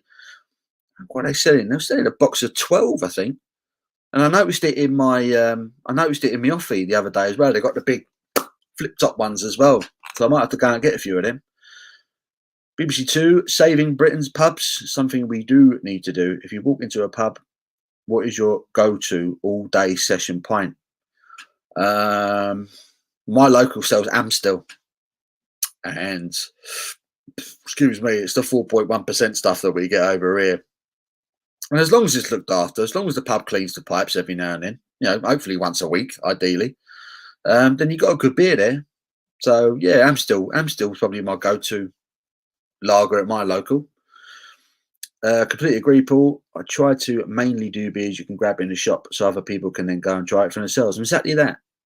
So I like to converse with you guys. Just what would be the point in me doing a live if you guys weren't here? Yeah, it'd be pointless. I'd be talking to myself, and that would just be weird. So yeah, I'm the same. I'm the same with the beer reviews. If I'm reviewing a beer, I kind of want you guys to then go and try it and make your own mind up, you know. If I tried the Amber Adder Ale cans from Lidl, cheap but not bad, 5% that. Amber Adder. I don't think I've had that one. Lee Johnson, what do you think of Tottenham? It's my club, mate. They're my blood, so I'm not going to say a swear word. I'm assuming you're a Laguna, are you? Lee Johnson, oh dear. Dean, he had 10 days in Newquay this summer. Lovely holiday, lovely people, lovely beer. 100% agree with that. I love Newquay when the sun's out. I was down there in July, and then I went back there in October for my honeymoon. And we went down to Newquay when we were there in July, and it's just wicked down there. I love it. The surf's good. When the weather's good, you know, on the beach, do a bit of bodyboarding, a bit of rattler. I have a bit of cider when I'm down there just for a laugh. Stour Pramen, nice on draft. You know what? I don't think I've ever had that one on draft. You know, I think I've only ever had it from a bottle. Yeah, Philip, you got to learn, mate. I'm a Spurs mate. I'm a Spurs fan. Paul, is it possible to send you beer to review of a local brewery near? Love your opinion on it. Yeah, if you go to Paul's Beer Reviews on Instagram, I don't know if you're on Instagram.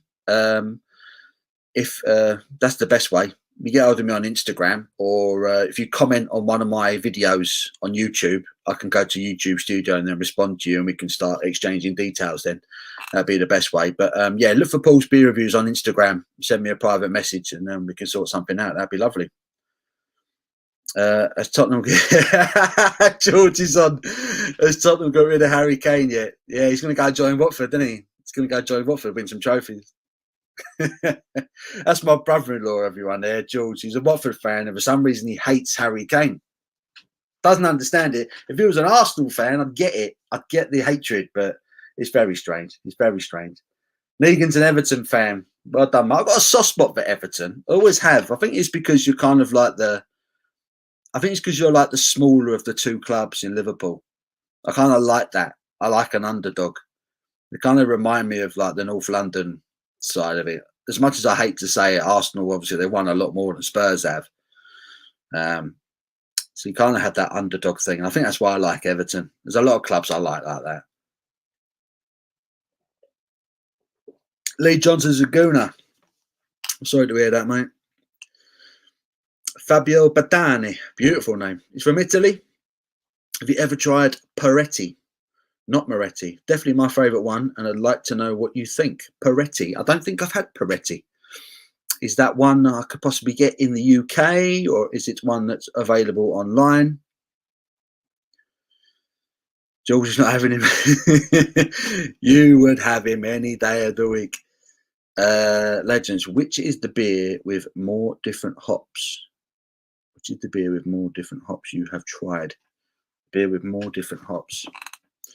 Not 100% sure what the meaning of the question, if I'm honest. Danny Ings is a cracking player. He's having a good run. Apparently Spurs tried to sign him in the summer, and Southampton rightly said no. And if I was Danny Ings, I probably would have said no as well, because why would you alter what's going on at the moment? You're playing good football. Mind you, he's injured now, isn't he? Playing football on a regular basis, scoring goals, why would you walk away? I feel bad, I can't answer, mate. Which is the beer with more different hops you have tried? More different hops. Yeah, I'm not sure how to answer that one, I'm afraid.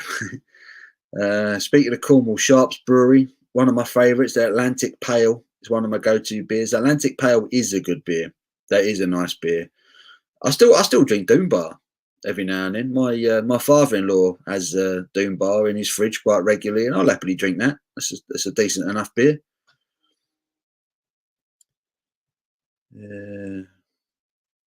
Phone's going off. Hornbread cheese down at the floor. Atlantic. Yeah, it's not bad at all, is it? Old Hooky. I've not had Old Hooky for a long time. Not had it for a long time. Old Hooky from Norton. Yeah, it's you get that one in Sainsbury's. Old Hooky, the one with the red and not the red and is it brown sort of cap on it. I remember these beers by the cap. Yeah, it was a standard traditional English ale, wasn't it? Old Hooky, but not bad at all. Quite malty, if I remember correctly. I don't mind a malty beer. I still like my Fuller's beers. I still like anything from Fuller's. Their ESB is still one of my favourite beers. It's another one I always go back to. Despite all these new weird and wonderful craft breweries out there, I still like to go back to the traditional breweries and have their stuff, you know. Southampton is a cracking feeder club. They have been to Spurs over the years, I've got to say. We've had some good players off you over the years. Like Huiber, you've got in the middle playing for us, mate. What a player he is! What a player! He's been fantastic this season so far. Who else we had off them in over the years? Obviously Gareth Bale we've had off them. Dean Richards we had off them. There's bound to be others that I've missed. It's Danny the Southampton fan. How's Carl Walker Peters getting on down there? I always quite liked him as a footballer, but I didn't know he was. I never thought he'd make it though. Don't know where he's getting on. I think he wants to know the amount of different types of hops in one beer. I think off the top of my head, the beer that I've had with as many different hop varieties in it. I think I remember reviewing a beer this year, and I was reading the hops that had gone into it, and I thought, blimey, there's a lot of hops gone into that. But it's hard to know. I think you're most likely to notice something like that if you're drinking an IPA, I would guess. If you're drinking a good IPA, they tend to have quite a variety of hops in. Well, I say tend to. On occasion, you will get an IPA that has quite a like a flowing sentence of hops in it, you know. But my favourite IPAs are the one that tend to have, you know, either one or two hops in them. I do like a single hopped IPA, especially if it's a Citra hopped or something like that, you know. Beer Dog tried the Fuller's Honeydew for the first time recently. Quite enjoyed that one. I enjoyed that one as well. If you're a lager drinker, I think that a lager drinker would enjoy Honeydew. If you've been drinking lager all these years and you fancy getting into your ales and all that sorts of things, and Honeydew's a good beer. It's a kind of a good bridge beer between lager and ales, you know. Tried the Fuller's Vintage Ales. I have. I didn't have last year's one. I couldn't get it. Although I was saying that, I do have their Imperial Stout on the shelf from last year. Still haven't drunk it. I've been aging it. And I was going to have it at Christmas Day this year. I got the 2019 Imperial Stout on the shelf, but I didn't get the Vintage Ale from last year. But I've had them in the past, and I like them because the Fuller's malt always has that kind of marmalade-y backbone thing going on. Always really nice, you know. Graham's really enjoying the craft beer stuff from Lidl. I just don't seem to stock enough. Tell me about it. When you know that Lidl have got a new release coming out, you've got to be there literally that weekend at the latest, because they normally bring them out on the Thursday, don't they, Lidl? They bring out their stuff on the Thursday. George will tell you if he's still watching.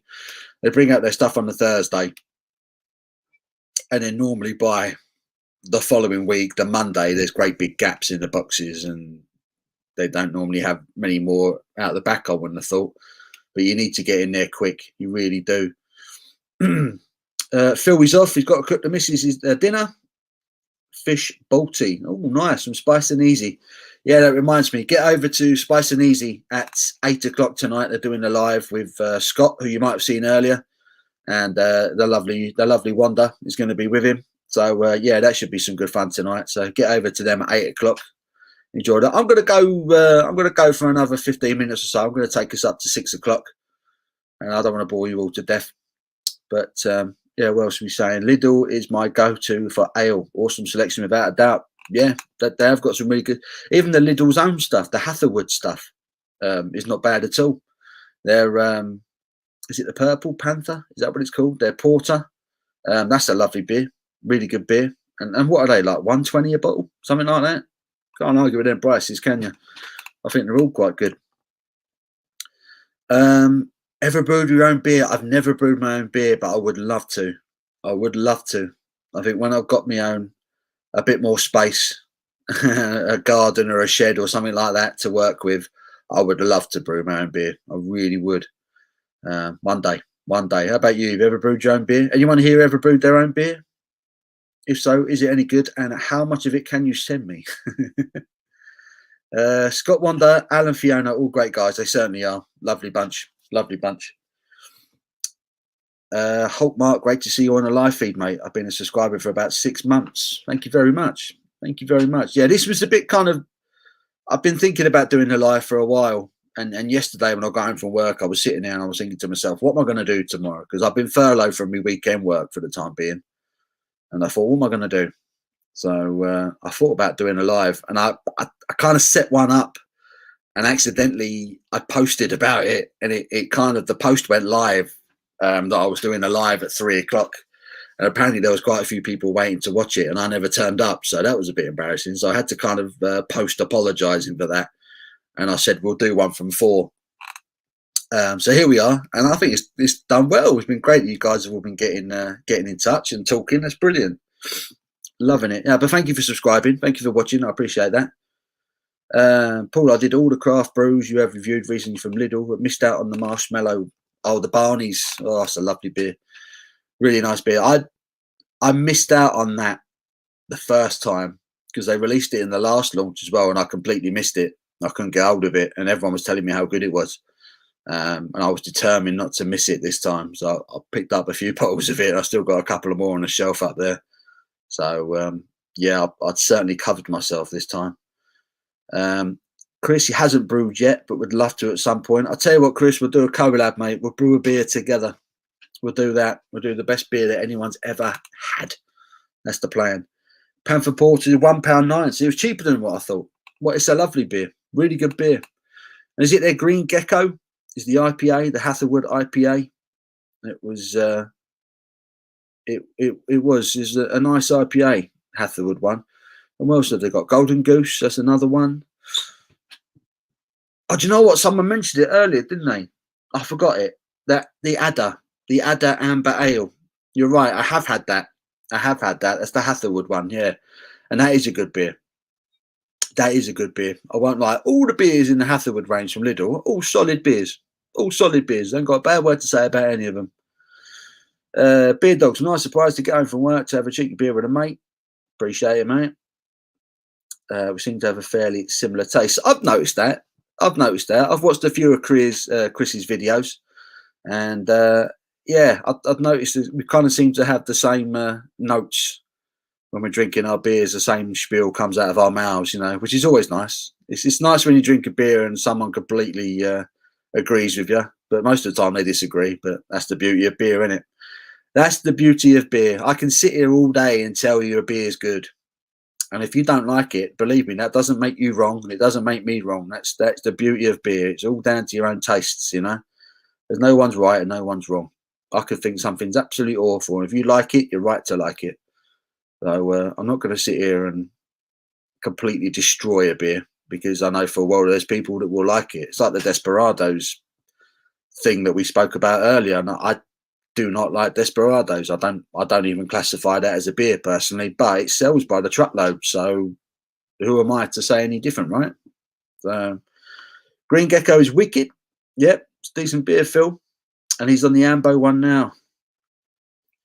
Elbow cough. Well, this one's going down too easy as well. I might crack open one more before we finish. What's everyone drinking now? We've still got 16 of you watching. It's incredible. I'm so glad that a lot of you tuned in to watch this on a Saturday afternoon. What's everyone's plans for the evening? Anyone going out? Where can you go? You know? What's anyone doing? What's everyone got for dinner? Who's going to tune in and watch Alan and Fiona on Spice and Easy tonight? That should be fun from 8 o'clock. That'll be good, I think.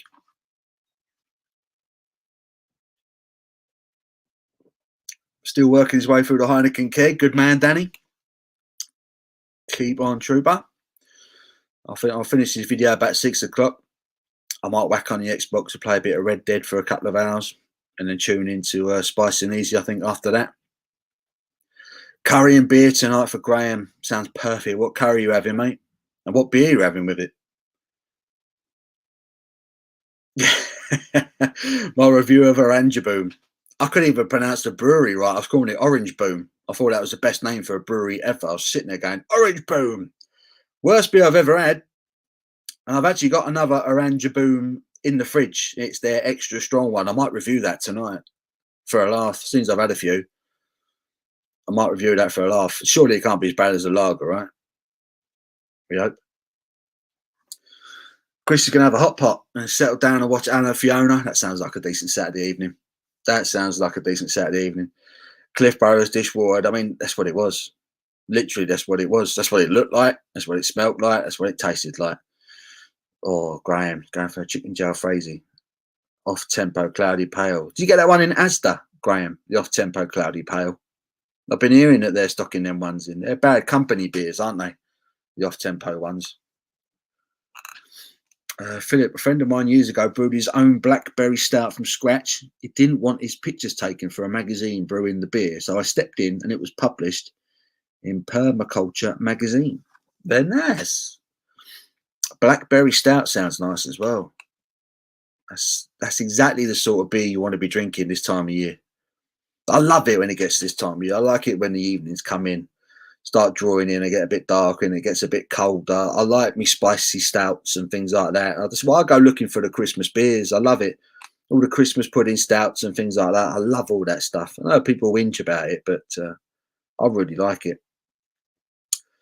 230 a can in Asda. Yeah. I've had a couple of them. I thought they were okay. The bad company ones. I think Asda, they're a bit like Sainsbury's. They've been a little bit slow on the uptake of getting into the sort of the craft scene.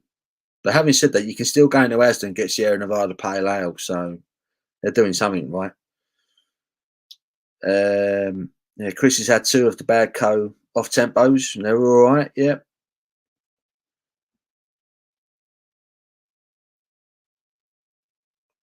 I recommend Brew Club.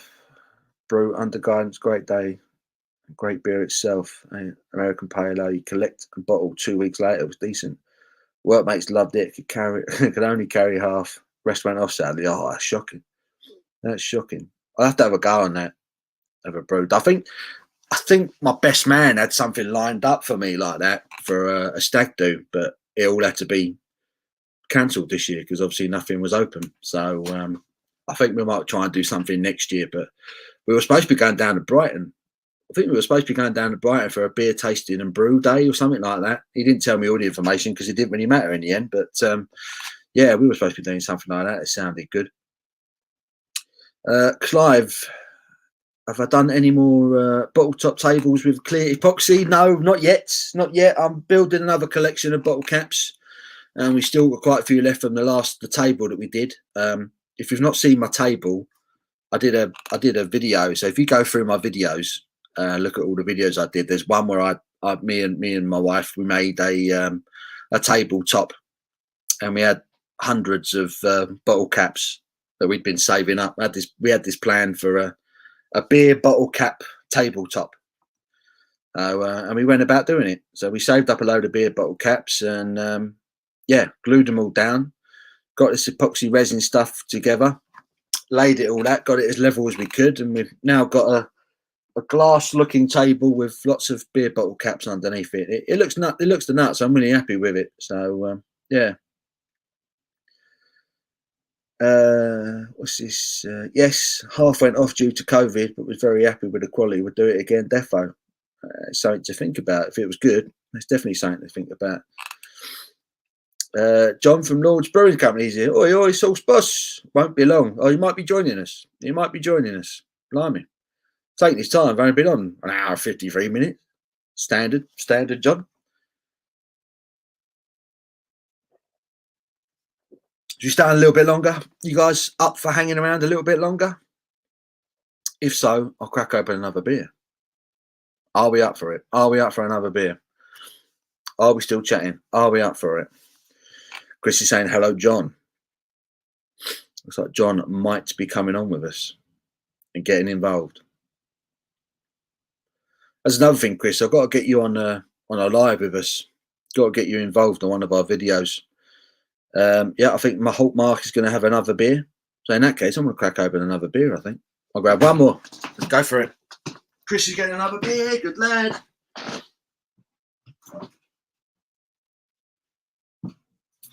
Oh, yeah.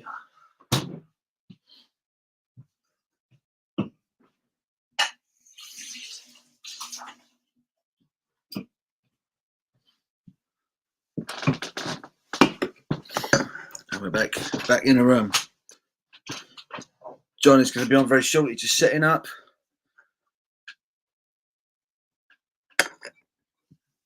We've got the alpaca from Sainsbury's. Not had that one yet. I went into my local Sainsbury's looking for that, and they didn't have it. I'm moving on to Brave Hop, Loch Lomond. I think pound for pound, this is probably my beer of the year. That is an awful picture. You're not seeing any of that, are you? Loch Lomond Brewery. Brave Hop, the light is too bright. Brave Hop IPA, 6% ABV IPA, £1.79 a can in Lidl's, and it's now part of their like core Lidl range now. And it's fantastic. It's fantastic. I've been saying for ages that Life and Death by Vocation is probably my favourite IPA. And every time I drink a new IPA, I'm waiting for it to challenge Life and Death. This one, for me, genuinely is up there with it. And it's $1.79 for a 440ml can. It's a bargain. Absolute bargain. Everything about it. Everything about it. Bargain. Loch Lomond know exactly what they're doing at the moment. Look at that. It's going to fizz over. Thought I was going to lose a bit then. That would have been devastating. But yeah. So there you go. Cheers, everyone. Look at that. 2 finger, solid, creamy white head, hazy as you like. It's a cracking IPA. Big aroma. What was that for beer? Paul, have you done the Carolina Reaper steak pies? We haven't. We tried to get them, but they were sold out in our local one. We're hoping they're going to come back in. As you know, you love the challenge. If you do, I will wait as mine are in the freezer. And do it, mate. Do it. I've heard they're quite naughty as well, the pies. I've heard they're quite naughty. Let me know, man. If you have it, get in touch. Let me know how bad they were. The pizza and the curry were animals. Absolute animals, man. Really were. Chris, you haven't managed to try the Brave Hop original yet. Really enjoyed the Brave Hop Dark. I enjoyed the Brave Hop Dark. I did. Not quite a patch on the original for me. I've had better dark IPAs personally, in my opinion. But this Brave Hop is. I will probably do a video towards the end of the year where I'll probably compile my best beers of the year and best breweries and all that nonsense. But I think this is probably going to be my beer of the year for £1.79, and it's become part of Lidl's core standard range now. It's superb, absolutely superb.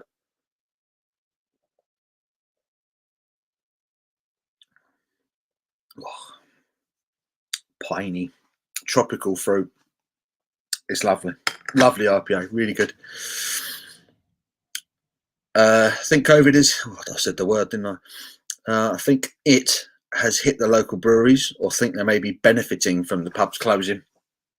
Definitely not benefiting. I can speak for John, my good friend John from Lord's Brewing. It's hit him hard because in his area, obviously, he's got the pubs that order from them. So as soon as the pub shut, all of a sudden, Lord's Brewing aren't getting the orders they would normally get, and the beer that they sell to the pubs is their bread and butter. That's the bulk of their trade. So if the pubs aren't ordering beers, then they're losing money. You know, and there's only so much people can do. You know, you can order a box of beers that might last you a few days, you know, but you're not gonna get rid of beer at the rate a pub does. So, like I say, if the pubs aren't ordering beers, then local breweries are losing out. So that's why it's really important that we do everything we can to help local breweries. If there's a local brewery that you really like and you want them to stay open, and you've got a bit of spare cash, buy their beers. You know, because they can't survive. Not if this continues. You know, there's the big brewers that can survive and will survive, but you'll see a lot of very good smaller brewers fall by the wayside, and I just think that would be tragic. So, yeah, don't underestimate how bad this situation is for small brewers right now. We all really need to do our bit. Just back from Lidl's, their selection isn't great. I'm not surprised. Got yourself a bottle of red wine and a few lagers. What lager did you get? Did you get the what did you get? The Perlenbacher? That's not a bad lager for that one. Was that? That's a Pilsner, isn't it, actually? Chris, haven't yet had a Loch Lomond I haven't liked. Yeah, I'm the same. First discovered them in a Flavorly box I picked up in April. Yeah, I want their stout. I haven't had their stout. I've forgotten the name of it. It's called like Dark Luxury or something like that. Looks really, really nice. I love the artwork and all the Loch Lomond beers as well. Really, really nice can wraps.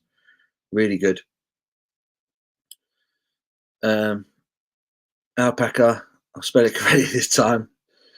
I should know. I used to work for Farmers Weekly. First look, very nice. Important to support your local independent breweries during the situation. 100%, 100%.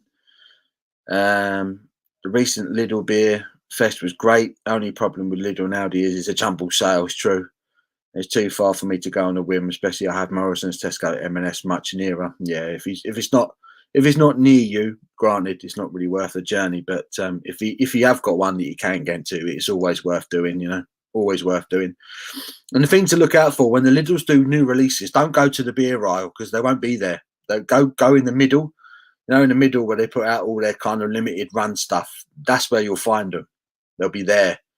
And they all kind of usually box them up all next to each other. That's where you got to go and grab them all. And it's really worth it because they really are knocking out some fantastic beers there.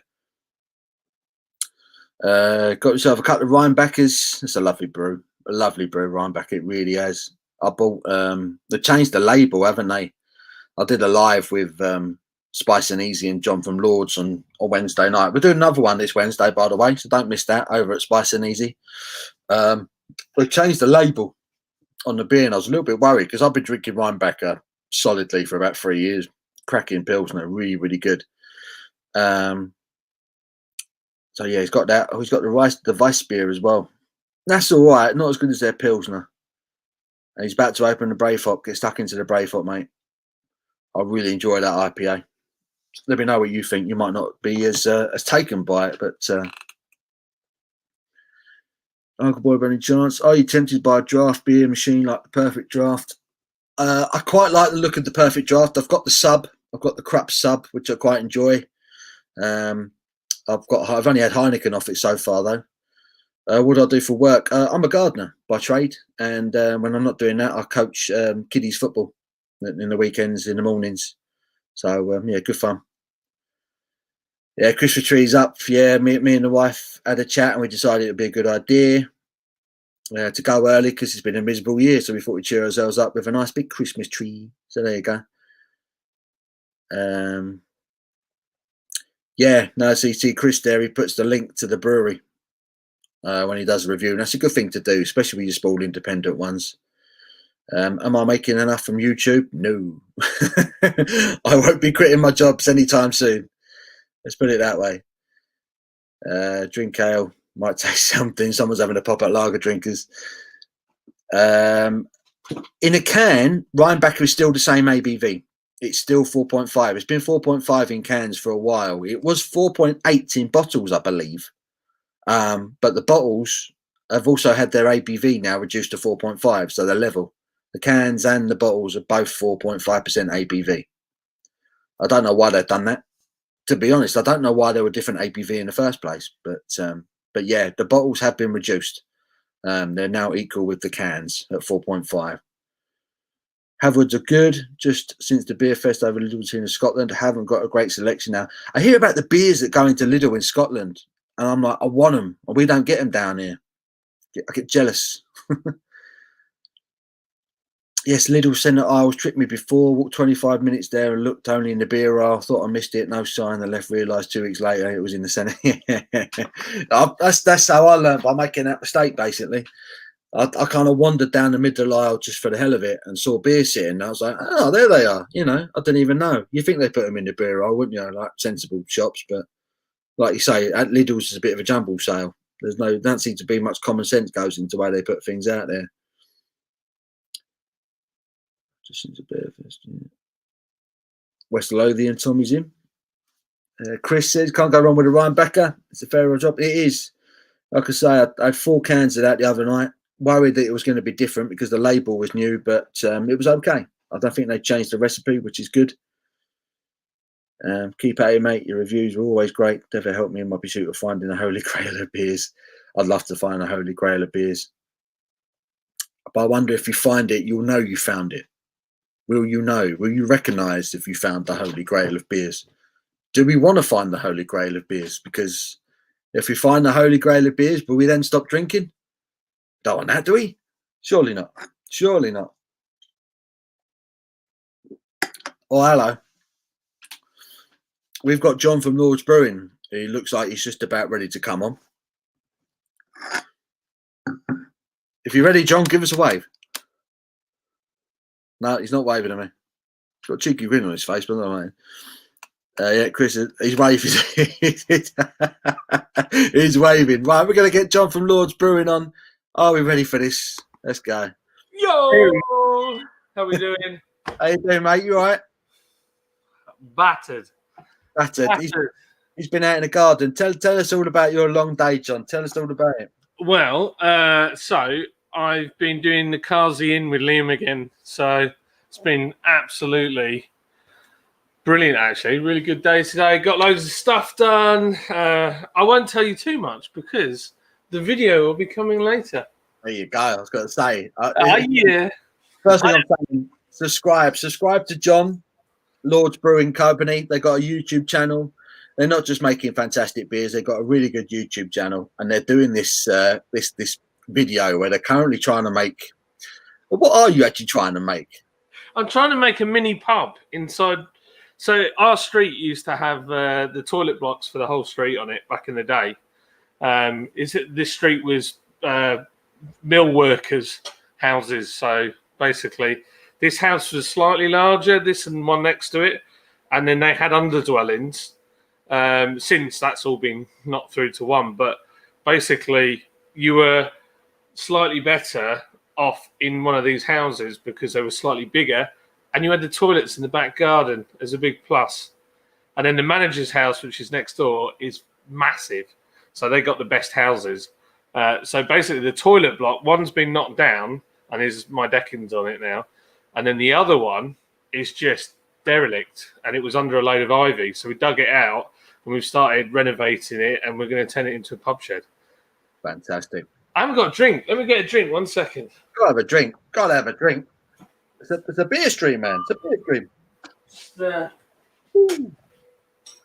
What was we saying, Lee? Missed the start of the feed, brewing a chocolate coffee stout. Oh, well, what are you and John one? That sounds lovely. I can't turn that down, Lee. That sounds fantastic. So your pub thing works if you plug it in. You what? So I got this new fancy beer machine. Oh, you got it running. Got it running, have you? Yeah, I forgot. I've turned the thing off, haven't I? Chris Beer Dog is saying hello, John.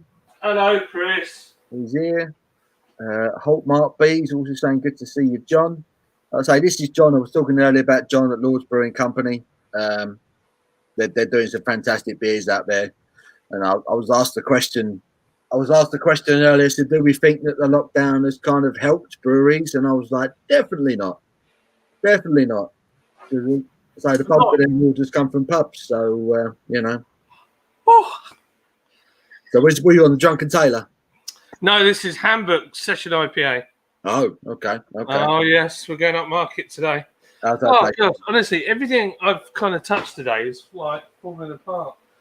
I'm in disarray. boys. Disarray. He's done a bit.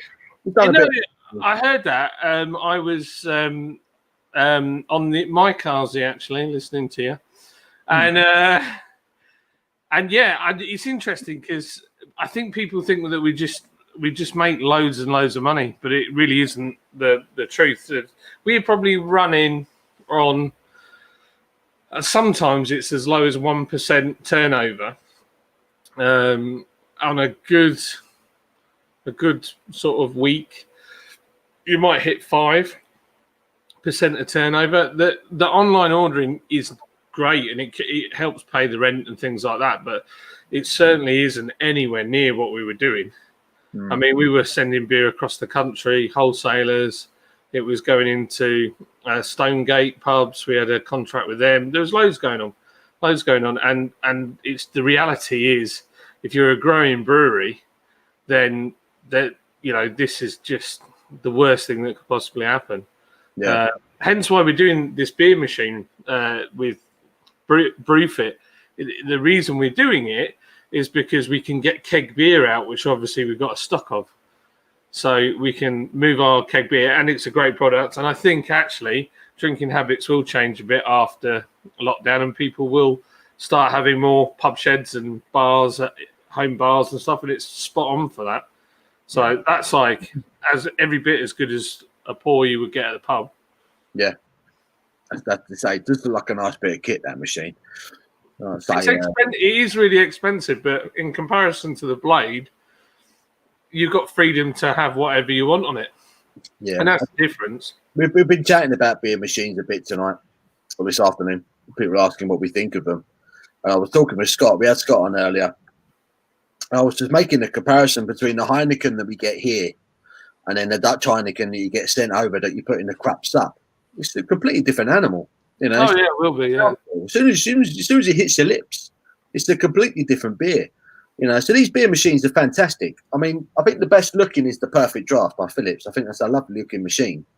Yeah, But so I've got the craps up, and again, it's a nice little compact bit of kit, and you're getting good quality beer out of it. You know, so it's if you can't knock it, mate. You can't knock it. Everybody wants pub quality beer. If you get it at home, fantastic. You know, because let's be honest, some beers you don't get pub quality beer from them anymore. You know, so is it me, or as I get older, my eyebrows get more and more out of control? mine are the same. I'm supposed to have really light ginger eyebrows, and every now and then I'll get these weird kind of dark ones that come flying out. I look like Oliver Reed some days. I'm just like, nah, come on, get rid of them. Get rid of them. I mean, my wife has cut my hair. And she didn't fade my beard in, so I've just got a line. They're not even. My line's great. My lines are straight. I do my hair to about there, and then it goes straight. I don't even bother with the design. I'm just like, nah, straight line. Job done. Hi, Chris. Sorry, I heard Chris said LA from Beard Dog. I'm sorry. I did see your message, but I was flapping around trying to get everything sorted. I've got bits of camera everywhere from today's filming. I've got stuff everywhere. There's mud all over the floor from going in and out of the garden. So I was just all over the place. So walking mud into the command centre. Shocking. I know it's shocking, mate. Shocking. Not good. So, but yeah, I heard what you said about getting Big Dog on the live stream. Yeah. I really like it, Chris. He's a good bloke, you know. He is. He's a really good beer reviewer. I just saying, there's a lot of them about all of a sudden, it seems, these beer reviewers, and it seems rare, lady, that I actually stop what I'm doing and just listen to what someone's saying because they're doing it so well. And Chris is one of them. So yeah, if you haven't subscribed to Beer Dog Reviews, I do recommend it because he does a hell of a beer review. He does. He knows what he's on about. And we know what our beers taste like. And I am yet to. I mean, everybody gets something different, right, with beer. But he's on the money when our brewers have said, yeah, he's spot on. He's spot on. Unfortunately, yours, Paul. No, I'm kidding. The brewers, he's on the money. He's on the money. So, yeah, you know, you want to see what you beer reviewers, Paul, do to our poor brewers. Like poor old Trigger Mike, he will pace the room with holding the phone, listening to every word that you're saying. You can see he's getting stressed. Oh man, it's their baby. I remember you told me this. It was funny seeing how nervous they're getting about it. Bad. Lord, West Yorkshireman says Lord Bandon Car Porter is outstanding. I totally agree with that. I drunk that one whilst I was doing the live review, didn't I? You did. And I should have saved it for a review because it was too good for just a live sesh. I should have reviewed it because it is a really, really good porter. And I said to John, personally, I prefer a porter in general to a stout. And porter is such an old school style of beer now that it's almost been left behind by everything else. But I really enjoy a good porter. So when you find them, you got to let people know and say Bandon Car Porter by Lords is a genuinely really good porter. So I totally agree with West Yorkshireman there. It's a cracking brew. There's a lot of how can I say? There's a lot of different grains that go into it. It's got quite a complex malt bill, and obviously that's really what a porter is predominantly about. It's not just the hops. So it's predominantly building it from the malt up. Yeah, and the first one we ever did was I mean, it's got better and better and better, and I think we're on the money now. And it's a really good base that we've built to then use that as a springboard. It's not that much of a stretch to say it's a stout. So we want to move probably, I really want to do an engine oil stout, like a proper thick, and do like, you know, where it clings to the glass. Yeah. It's like 12% or something insane. Yeah. I really want to do one of them, and I want to do a cinnamon and cracked black pepper. Oh, that sounds good to me. I think, yeah, a bit of fire in it. Put a bit of fire in it, basically. But I don't want to do chili. Not into chili. I'm not one with chili for beer. Someone was asking, do you ship from your website? So, John, obviously. Yeah, we do, yeah. We do, depending on where you are. But, yeah, if you go to lordsbrewing.com, and if you put in hashtag beer excellent, or no, sorry, not beer excellent, be excellent, all caps, hashtag be excellent, you get £5 off. Be excellent. You can put that in the comments if you want, John.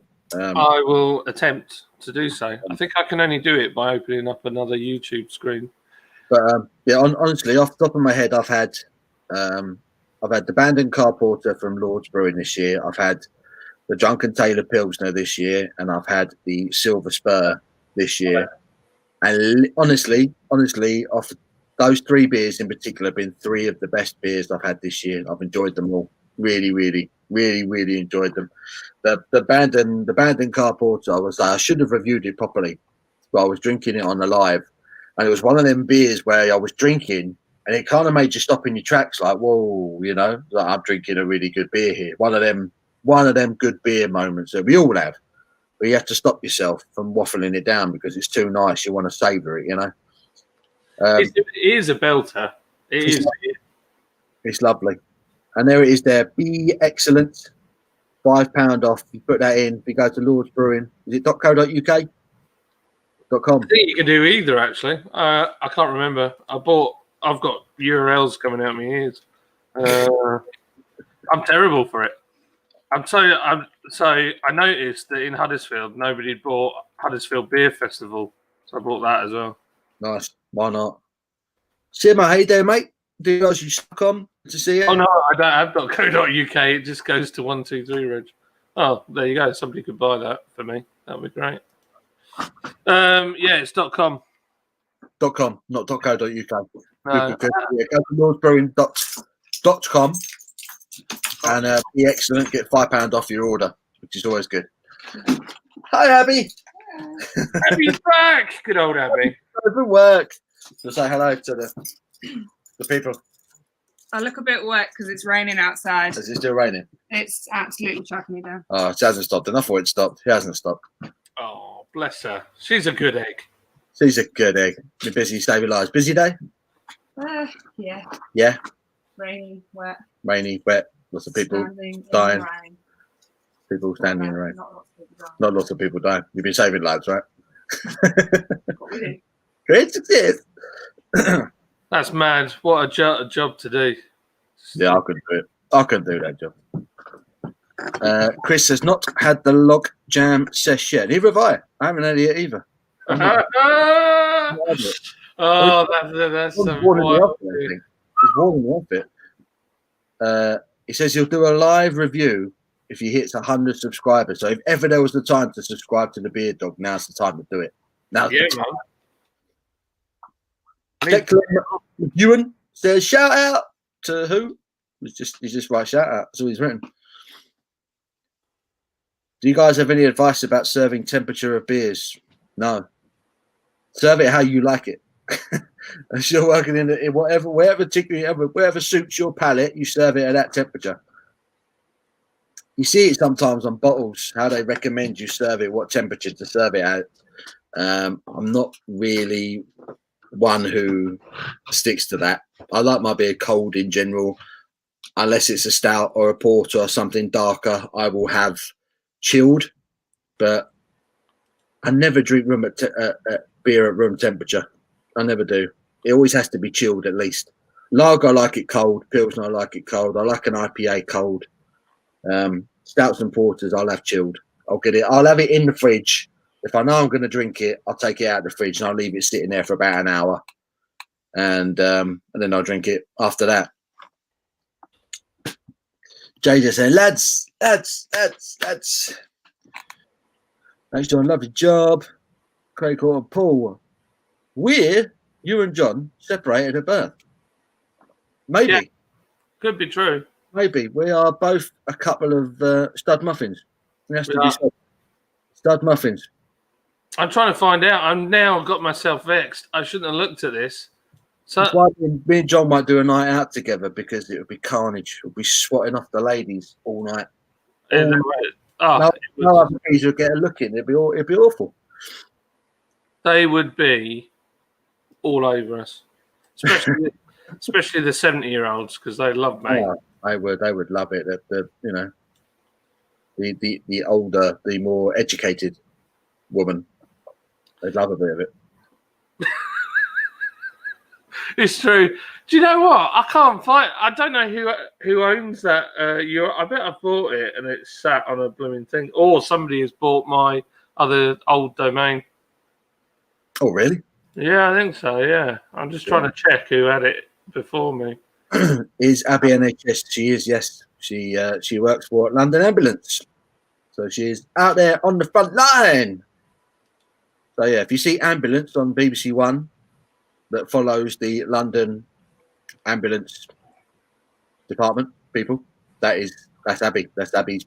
The people on the show are people that Abby knows. So yeah, that's what she is doing on a day-to-day basis. So yeah. She's I couldn't do that as a job. I couldn't do it. I couldn't do it. You have to be a certain breed to do something like that. I don't have it in me. Calling me a breed. Yeah. She's a strange one. It's just different from most. It's all right, because he's the one that married me, so. Yeah. It's true. True story. Chris has still got his beard at the moment. Might shave. That's it. Do it, Chris. Shave your head. And if they, loosen things up a little bit towards the end of the year, we'll go out on the lash and get wild, Get wild. With 3 baldy hunker chunks with beards. Be amazing. The only problem is I'm a bit old now, so it gets to like 10 and I'm flagging. It's easier when you get older. They flock to you. Well, this is frustrating. I don't know who or where that URL. Does anybody know of a good website where you can check who owns a URL? Because I am struggling. I have no idea what language John just spoke in there.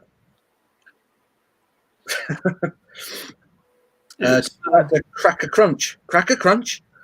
Have you found a better peanut butter stout? Cracker Crunch. So Crunch is by Hamilton, right? I wasn't overly keen on that one. And I love peanut butter. And I've been trying to find a good peanut butter beer. And my search continues, if I'm honest. But the one that I have gone back to is Northern Monk Stars and Stripes. Their peanut butter and jelly porter. I really like that one.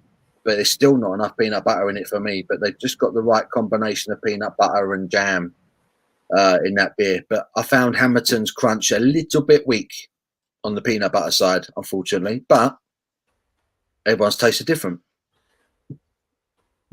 Yeah, it's an odd one, isn't it? It is, but it's peanut butter either transfers really, really well, or it can be very difficult. It's technically grain, Yeah, which is like everyone's trying it. So all these breweries feel like they're capable of doing it. But I eat peanut butter. I'm a bit of a weirdo. I will eat like teaspoons of peanut butter quite happily. I really, really enjoy peanut butter. So I'm looking for that perfect peanut butter beer, and it just haven't found it yet. I haven't found it. I'd say I just found Crunch a little bit weak on the peanut butter for me. Pardon me. GoDaddy will contact the owner for a fee, I believe, John, says Simmer. I think I've accidentally bought it with a different thing and never used it. Don't know if we can get it over here. Brian, we had a bit of a thing a while ago with Chinese saying that somebody's bought your domain name and they're going to set up your business abroad, and there's nothing you can do about it. I was like, oh, right, okay. So I got a bit worried about it. And then, as it turned out, they hadn't done anything. But my friend, they literally bought his URL went off, like the name of his website went off the, like, you get a subscription for let's say 5 years, and it went out of 5 years. It got bought, and they cloned his website and his URL and set it up in China with the same business. How bad is that? They wanted 20 grand to take it down. Whoa. Yeah. Wow. He didn't know. For the best. For the best. Well, it's just crazy, isn't it? It's just madness. Yeah. Like Hatton, I would agree on Stars and Stripes. Completely very good beer. Yeah, I really enjoyed it. It's this one that every time I go to Tesco, I do look at it. I think, should I buy another one? Should I buy another one? You know, but it's a really good beer. Really good beer. Chris, cheese and peanut butter sandwich. I think I'll skip that one tonight. I was hungry. I ate it. I ate mine the other night just because I was hungry, but it wasn't great. I was amazed, if I was honest. In what sense? It was rough. Yeah. Oh, I didn't think mine was rough. I just thought it was bland. I thought the cheese and the peanut butter kind of cancelled one another out. There wasn't much flavour to it. Yeah, it was. And we put mozzarella in, and mozzarella kind of it's a bit tasteless, isn't it? Did your sandwich not become a bit soggy with the mozzarella in it? Yeah, it got a bit meh. Yeah, a bit meh. Yeah. If you don't know what we're talking about, me and John, we do a regular show on Spice and Easy's channel, and it's called The Fab Show. The Fab Show, and it's the food and beer show. It's fab. It's fabulous. It's fabulous. So we do it on a Wednesday night. Originally it was meant to be fortnightly, wasn't it? But it's coming back. So this might be a bit of an exclusive. I don't know if it's actually been announced, but we are back. We're back this Wednesday. We're back and we're bad. We're back and we're bad, and we've got a special guest this week, haven't we? But I won't say too much. I won't say too much. Don't say a word. Don't say nothing. But yeah, we have a special guest this Wednesday joining us. So that'll be fun. That will be fun.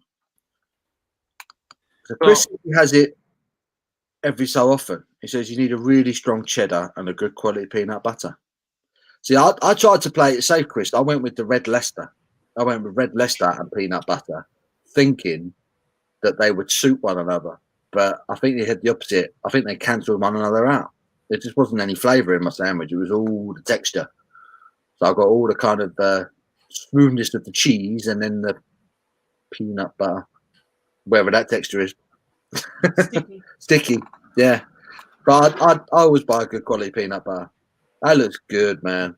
He's just got himself a beer off of it. Look how good that looks. That looks perfect. Spot on, innit? It is spot on. I want that. So you just like pass it from your side of the screen to mine, so I can have it instead. Yeah, that bit. Like. Yes. Oh wow! Look at that. You drank it. So right, I've also just I've just purchased. I realised I didn't have lordsbrewingco.co.uk, so I've got that as well now. Yeah. So that now works. Always good when you get your website right. I spent ages on that website.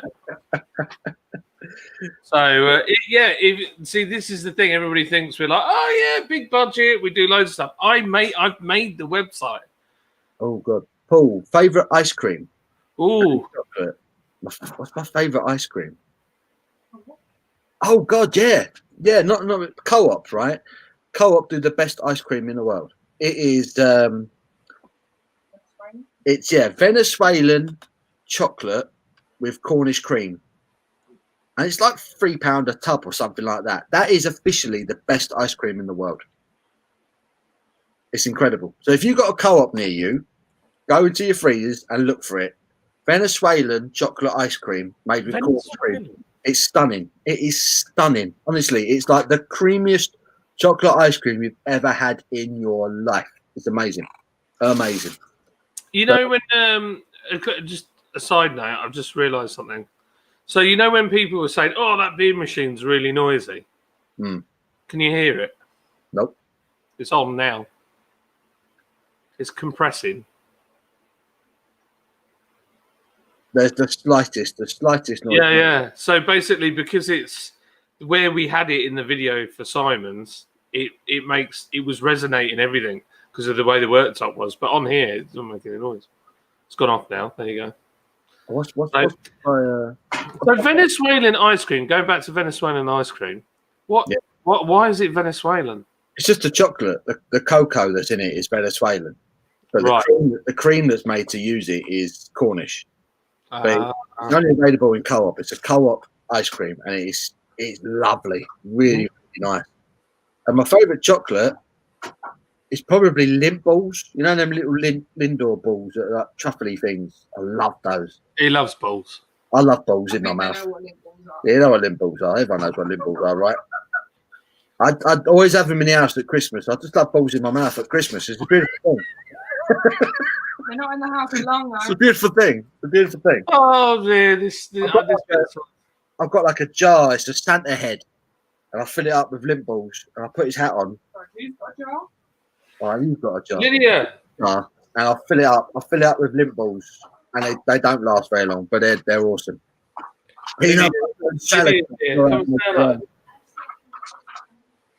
She's got new glasses, people. who's got new glasses? Lydia. Lydia's got new glasses. Hey, Lydia. I'm just How we thinking. doing? You got a Am new I pair of glasses. Yeah, John thinks they're too big. Are you proud of them? I think they're all right.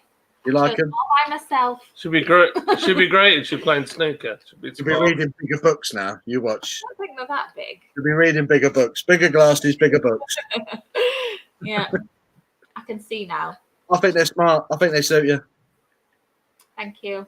There you go. It's them. No, that ain't them. That's not true. Too. No, I You don't. look like. What did you say? You were taking the mick out of me saying they were massive. I said she looked like that snooker player. You know, the guy that used to have these massive glasses on. Oh God, yeah. What was his name? The one. Oh gosh! And they had him made upside down, didn't he? Yeah. So that when he was leaning down, he could look.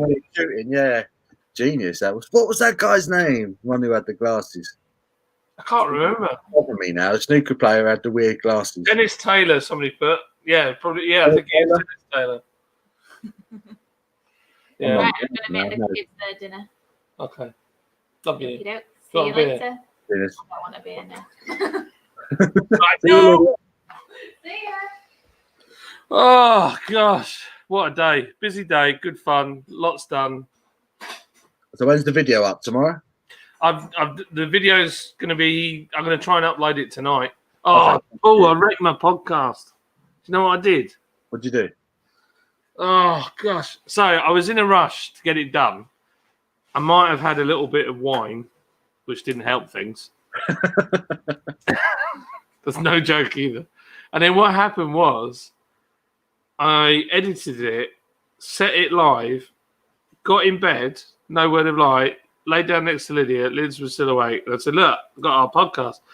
Is that what you Played it on Spotify, and there was no intro. And I was like, I've uploaded the wrong one. So I came back downstairs, turned everything back on again, went on there, deleted it, put the right one up, then went back to bed. Then this morning I thought, I'll see how many listens I've got. And then I looked, and what I've done is I've deleted episode 1, and there's 2 versions of episode 3 up. I was like, so I've got to sort that out. I'm going to do that before I go to bed. I was going to say I didn't say anything because I figured it was the same thing.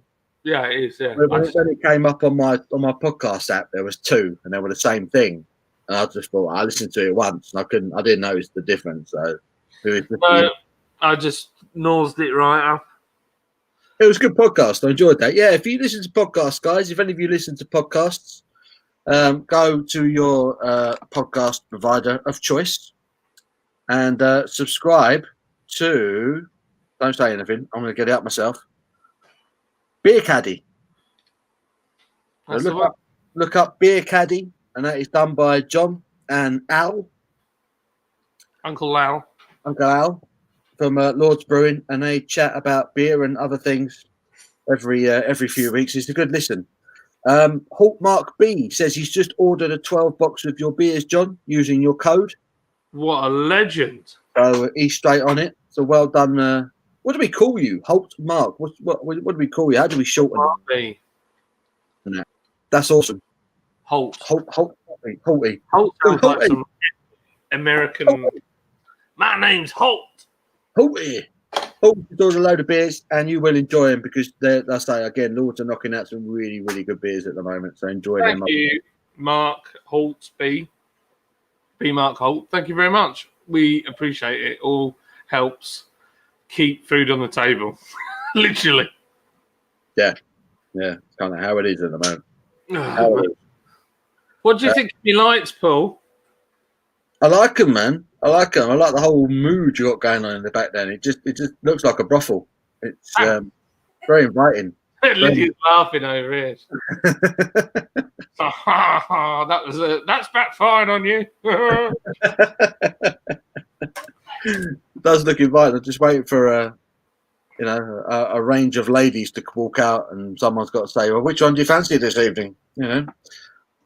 No, not here. No, we're not that jazzy here. It's more normally Lydia yelling at me, "Turn that music down! What are you doing?" No, she's not that. She's not that bad. I've always got music on. I'm terrible for it. Always. She drives a batty, and my daughter's the same. But my sons, they're not bothered for the music like Lydia. But I just always have music on. You got to have music on. You got to have music. Imagine a world without music. That would suck, wouldn't it? Oh, blimey. Yeah. So, Abby. Yeah. I'm going to be showing off tonight, just so you know. You what? You'll be showing up. I'm just going to be showing off because That's what he does. Yeah, that's what I do. He shows up. He just has that look about him, that right now, look at John's face. When he has like the big smile, he goes a bit like, Goes like Cheshire Cat, doesn't he, from Alice in Wonderland? it's when the eyebrows go up, like pointy. Hello. Yeah.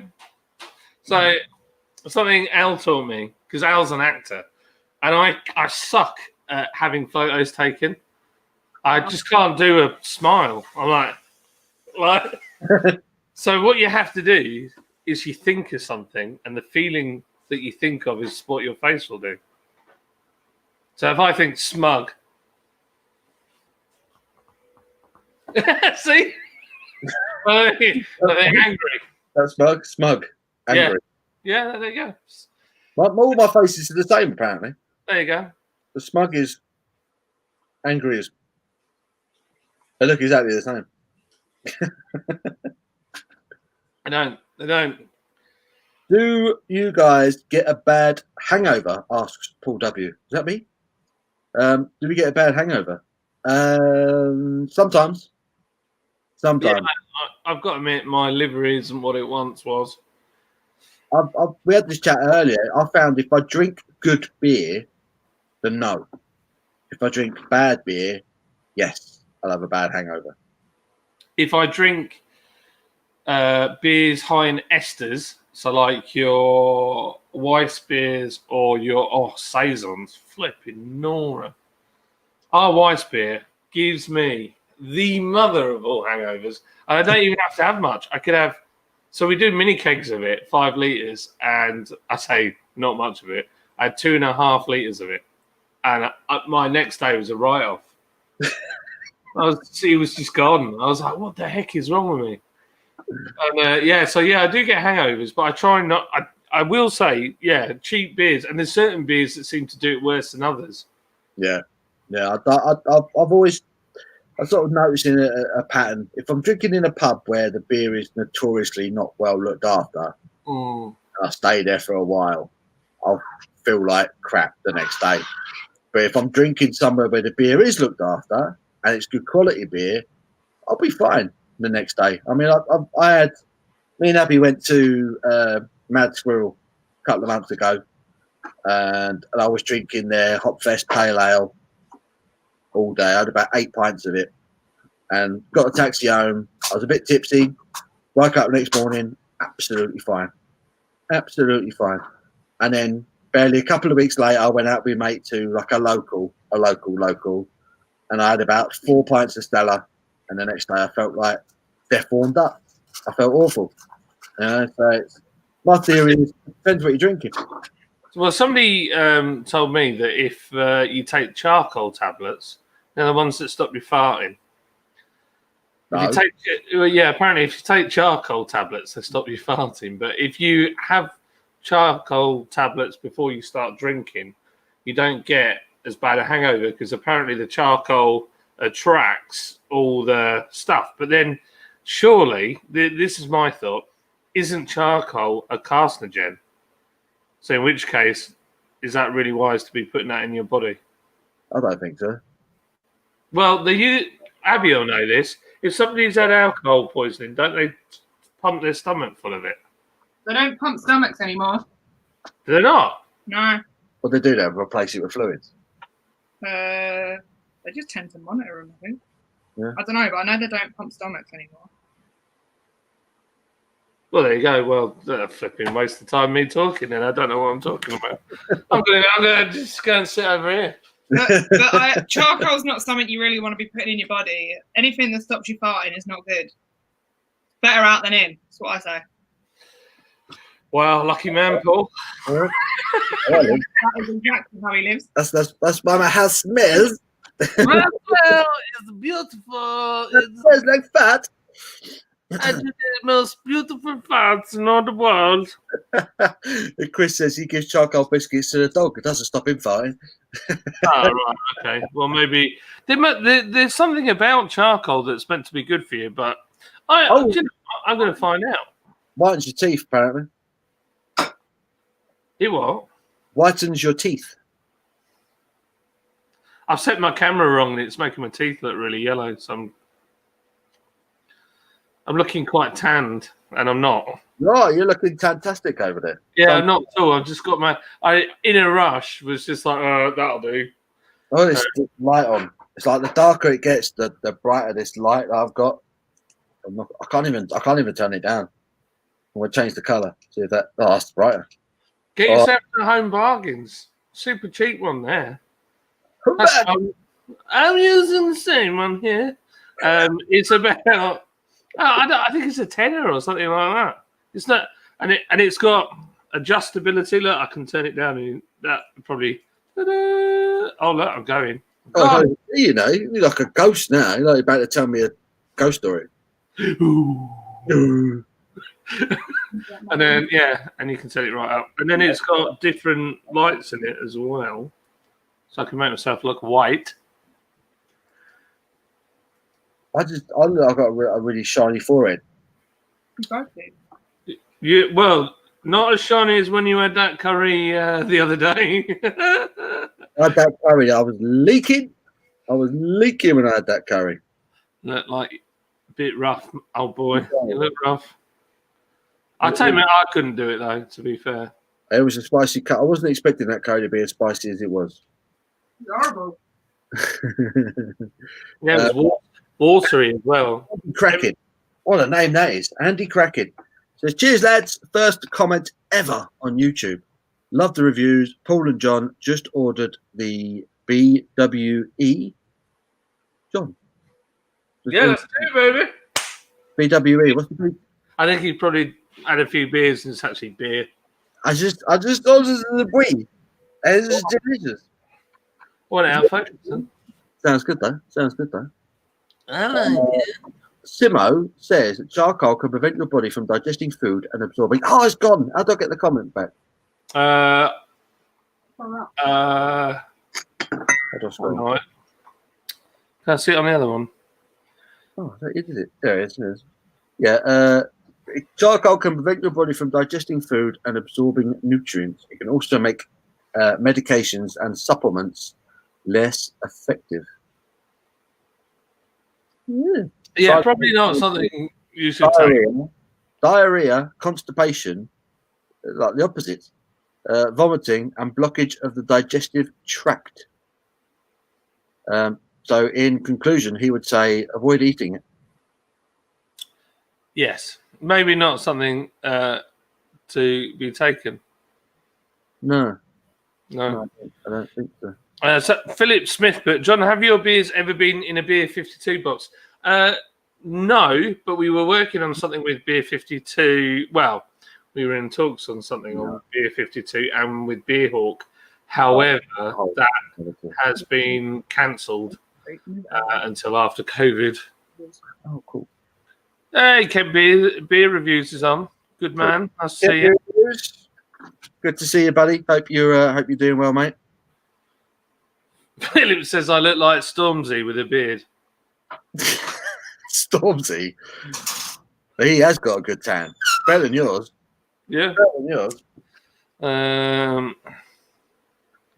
We've had Home Bargains open in Taunton. I might have to have a look. I hate the lighting in my videos. It shuts off my receding hairline too much. Abs, can you do me a favour? Could you grab that massive can right in front of you? Thank you so much. I tell you what, my back is blooming killing me. Honestly. I got that in my local Home Bargains. This is the Faxler Royal Export. This is their Christmas edition, apparently. All right, okay. This Is it good though? It says Happy Holidays on the can, so it's got to be their Christmas edition. But B&M, I got this one.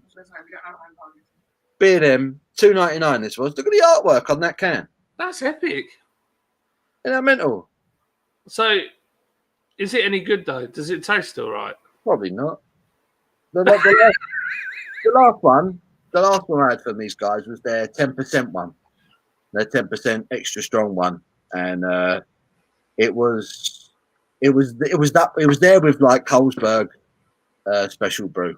It had that kind of flavour to it, but it wasn't great. But this is only 5.6%. But this one is described as a quality strong beer in a litre can.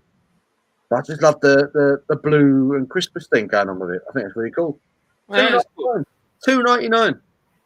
Ain't bad for a litre, is it? Not You gonna bad. drink it? Yeah, I might review it. Chuck it in a stein and review it like a Viking. Oh no, Mark B has just ingested a load of charcoal. Now we're in trouble. He's just gone straight out to his barbecue and just started swallowing it. There was another one. Andy's bought some beer. I'm going to grab one more beer. Bear with. He's got a bear with him, so he might get savaged. Why do we say that? Bear with me. Like, is it bear? Take your clothes off. Just take your clothes off with me. Go bear. Go bear. Or is it like I have a bear? I have a bear. Or is it like I've got a dodgy wheel bearing? Got a bearing. Bear with me. As the lads say around here, I've got bear money in my pocket, bro. See, Tamir Rovers FC, but I always drink 2 pints of water before I go to bed. Makes a big difference. It does. I tend to eat and then drink some water, take some indigestion tablets, and then go to bed. And that kind of does it for me. And then normally about 2 o'clock, I wake up with a bit of a headache. So I take a couple of paracetamol, drink another couple of pints of water, and then go back to bed. Beer in red. Somebody else put beer in red wine, which I love. Gives me not just the mother of hangovers, but the matron of all hangovers. Oh my gosh! Oh, matron! Oh, matron! Matron! Oh, matron! What was he called? I forgot his name. Oh gosh! My granddad looked like Sid James. I don't know. The Tranmere Rovers FC says, "What's the link, please? I spent a fortune on vocation and siren beers I could do with something new." John, you're in, son. I shall do the link. Excuse me. But yes. Am I even a mod on yours? What? Am I a mod on your page? Oh yeah, it must be. I would have thought so if you're in on it. Yeah, I follow Chris's sentiments there. Lords are doing some genuinely really, really good beer. Really good beer. Philip Smith says, I look like Simon Pegg with a beard. No! Kenneth Williams. Yeah, you do look like Simon Pegg. Which one's Simon Pegg? Is he the little one or the other one? It's a ginger one. The Out ginger of Shaun of the Dead. I love them both. I always get them mixed up, but they're both hilarious. They are very funny. I love that bit in the pub when he's trying. What's your favourite Simon Pegg and Nick Frost film? I do love Shaun of the Dead. I think that's a masterpiece. It And I is do like Hot Fuzz. That's very Hot funny. I think if you pushed me, I think Hot Fuzz is my favourite. Really? Yeah, I really like Hot Fuzz. It was great. I quite like Shaun of the Dead though. Yeah. I like that first scene where they're in the pub and he's with his missus and he's trying to stick up for his mate. Oh, he's not that bad really. And then he sits down and he says, which one of you wants a drink? And it just made me die. I just was like, that is just so what my mates talk like. I was like, I've done the same. I watch it. It reminds me of my mates. It's like one of my favourite lines. Nick Frost says, I think Simon Pegg's having a go at him. And he sits down next to Nick, and Nick Frost just goes, all right, gay. I know, yeah. And it's just like that. It's exactly. He's so childish and very mean as well. But all right. I've just noticed, right? This is so much thinner than this. What the heck is going on here? Mine's like that though. One side of my tash looks thinner than the other. It's just the way it's meant to be. What the crap is this? Tell me. It's like you missed a bit when you were shaving. Yeah. Oh dear. Don't go on there. It's because I sleep like that, and then the beer's like, Shuffled it all up, mate. oh gosh. My Makes a little- yeah. beard makes a good difference. Nick Frost Kenneth did it, Williams, that was him. Oh, matron. Oh, yeah, sorry. I can't even read that. What Beard Dog wrote there. He's meant to write Hot Fuzz. He wrote something completely different. Chris, goodness me. Outrageous. I've not seen that version. Hot Fuzz is my favourite. You don't guess. Oh yeah. That's right, he gets his chin on the church. Yeah, it is funny. I mean, they're both brilliant. I love their films. I like him in Star Trek as well. He was in that, wasn't he? In the new ones. I've only seen the first one of the new Star Trek films. If that makes any sense, because they've probably made a few now, haven't they? But I quite enjoyed it. It was quite a good film. Star Trek. That's the baddie one. What was that? Was that the Starship Enterprise that just went past? No, that was the baddie one, and then this is the Enterprise. Oh, there's the Enterprise. There we go. There we go. Such a geek. I'm sorry. I tried to be cool, but it's not really in there anymore. I don't really have anything around here that would incriminate me. Well, look, I've got some Brew York beer mats here. Was that Christmas one? No, it's just their normal one. They were doing a live feed yesterday. I really like Brew York. They're good people as well. But they're doing so well. They're doing amazing. I need to get some of their beers. I've heard that they're, what's it called? Is it Eagle? There's something Eagle IPA that they do. Is meant to be... The Anglers. Yeah, they do. You're right there, love.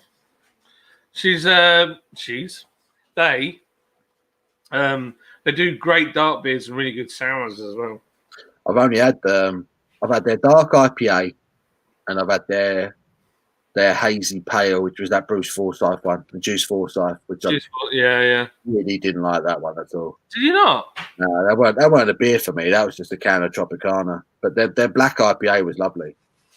Yeah, their dark beers is what personally, what I think they built their name on. But they're really good people. They're just genuinely nice blokes, and they're like, it's funny because Wayne is an accountant by trade, and every time I've met him, he's been leathered. So he's all really chatty and just hilarious. And then when I've seen him when he's sober, he never talks to me.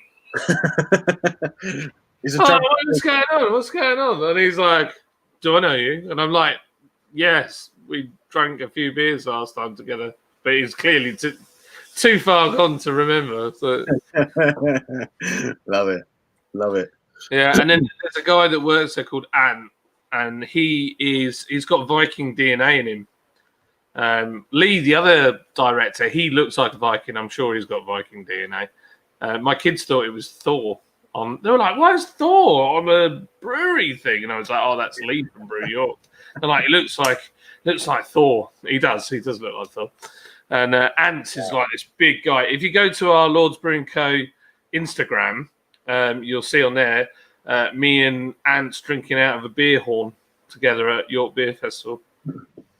So, but they're just really lovely people. I can't knock them at all. I've got nothing bad to say about them. And the beers are stonking. I really like them. Even if you don't, Paul.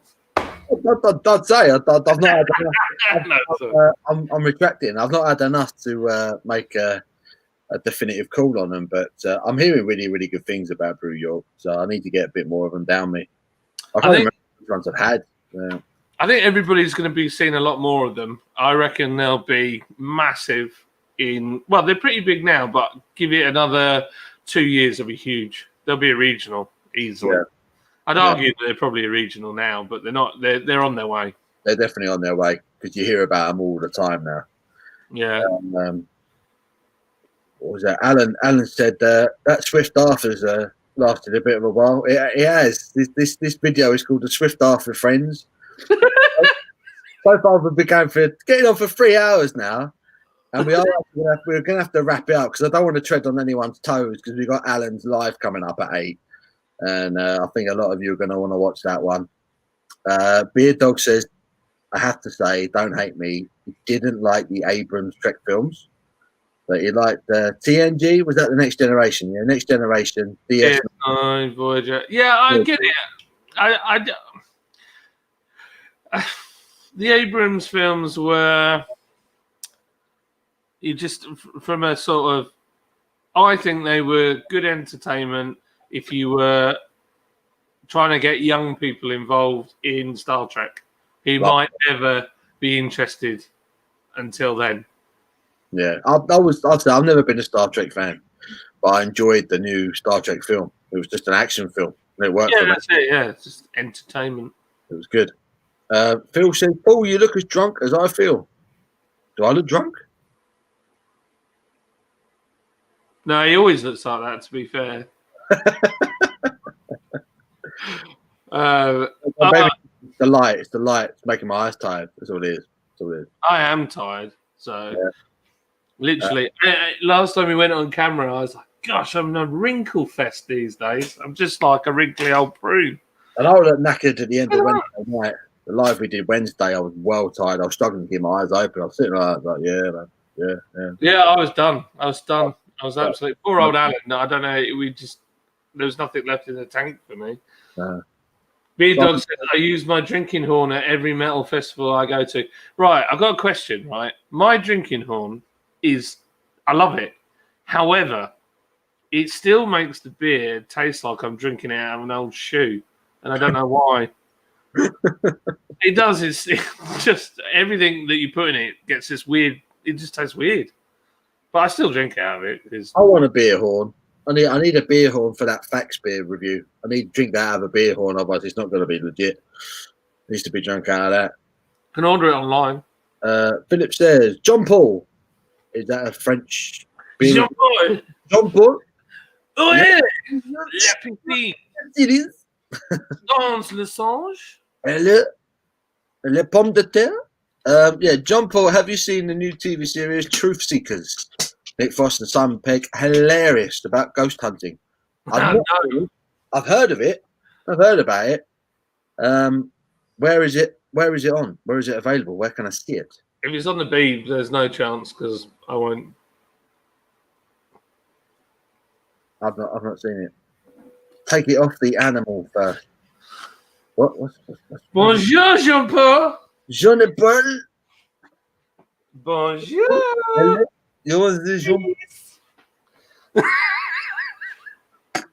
Have we still got 24 people watching this? Je m'appelle Jean-Paul. Je m'appelle Jean-Paul. J'habite anglais. Don't know what to say. La chat. Shame no one can see me. I look like Brad Pitt. Says Halt Mark B. I'm gonna have another beer from my beer machine. Do another bit. The magic. The magic machine. So what we'll do, guys and girls, we will carry on until 7:30. So another half hour, and then we will call it there, because I would like people to go and watch Spice and Easy's live this evening with Scott and Wonder, because that should be good fun. So another half hour. If you're all happy for another half hour, if you got a beer, get another one. Get a Yeah, fresh one more. So half an hour more. Johnson's got a fresh one. I've still got plenty left in here.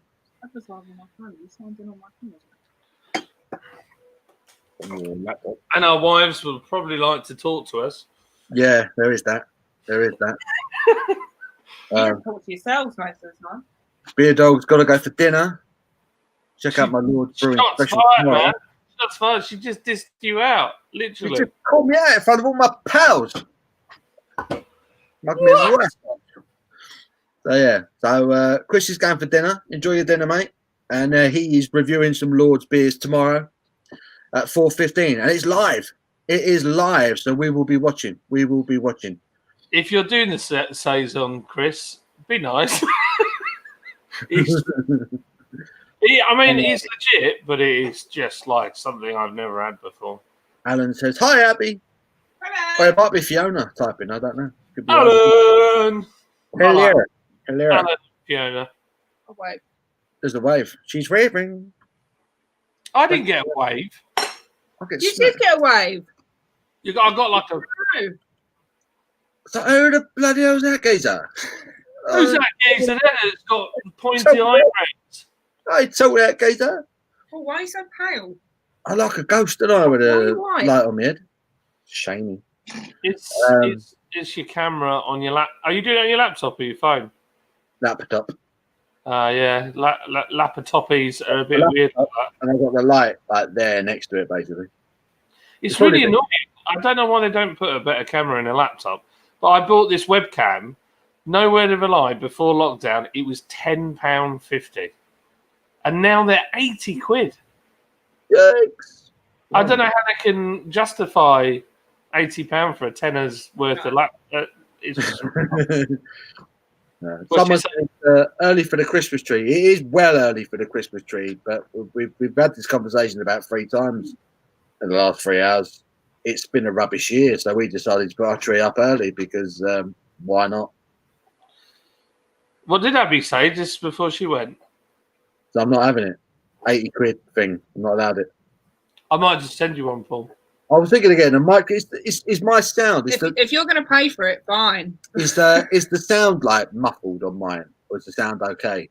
Yeah, it's not too bad. Yeah, it's all right. I was just thinking a microphone might be an investment. Well, just a tip. On Black Friday, those Logitech webcams, will probably come right down in price. Last time they would do brand new ones for 35 quid. Well, isn't it? Not too bad. And you get like this is screwed on a tripod. The only thing is, it's on top of my screen, and it's on a tripod to hold it in place so I can get the right angle. And then when I'm talking to you, I'm actually looking below it, so I never look like I'm making eye contact. Yeah, same. Right, John, you got to hold the fort for a minute. I need a wee.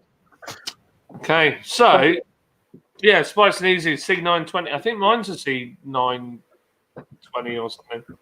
I'll take over temporarily. Hey! God, I look like a mess. This is my hero. You are, Abby. You're my hero. Woohoo! Yeah, absolutely. So my kids have decided that they're going to do you a Christmas message on Christmas Day because they were because they were asking straight away about the Christmas tree. Right. And I was like, well, Abby's got to work. And they were like, oh, on Christmas Day. Like, they're kids. They're like, what the heck? Oh, this kid's going out of focus tonight.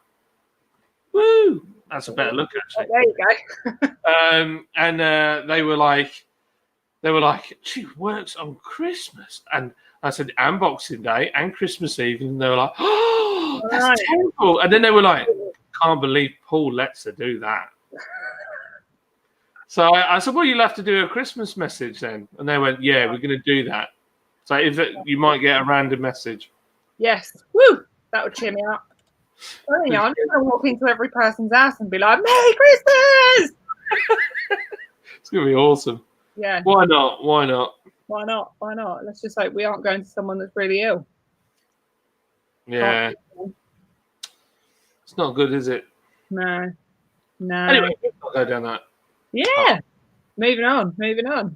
What's the funniest thing that has happened with an ambulance that you know of? Funniest thing. Well, there's been a few funny things. The most recent one's probably that my crewmate got the ambulance stuck on a curb. Like, genuinely got it stuck because like there was a bit underneath, and because it was like quite a big curb, and we were at an angle, and then something underneath was just like scraping on the floor, and it just wouldn't move. Yeah, and then we had to like put some welly into it and push. Really? We took some of the curb out.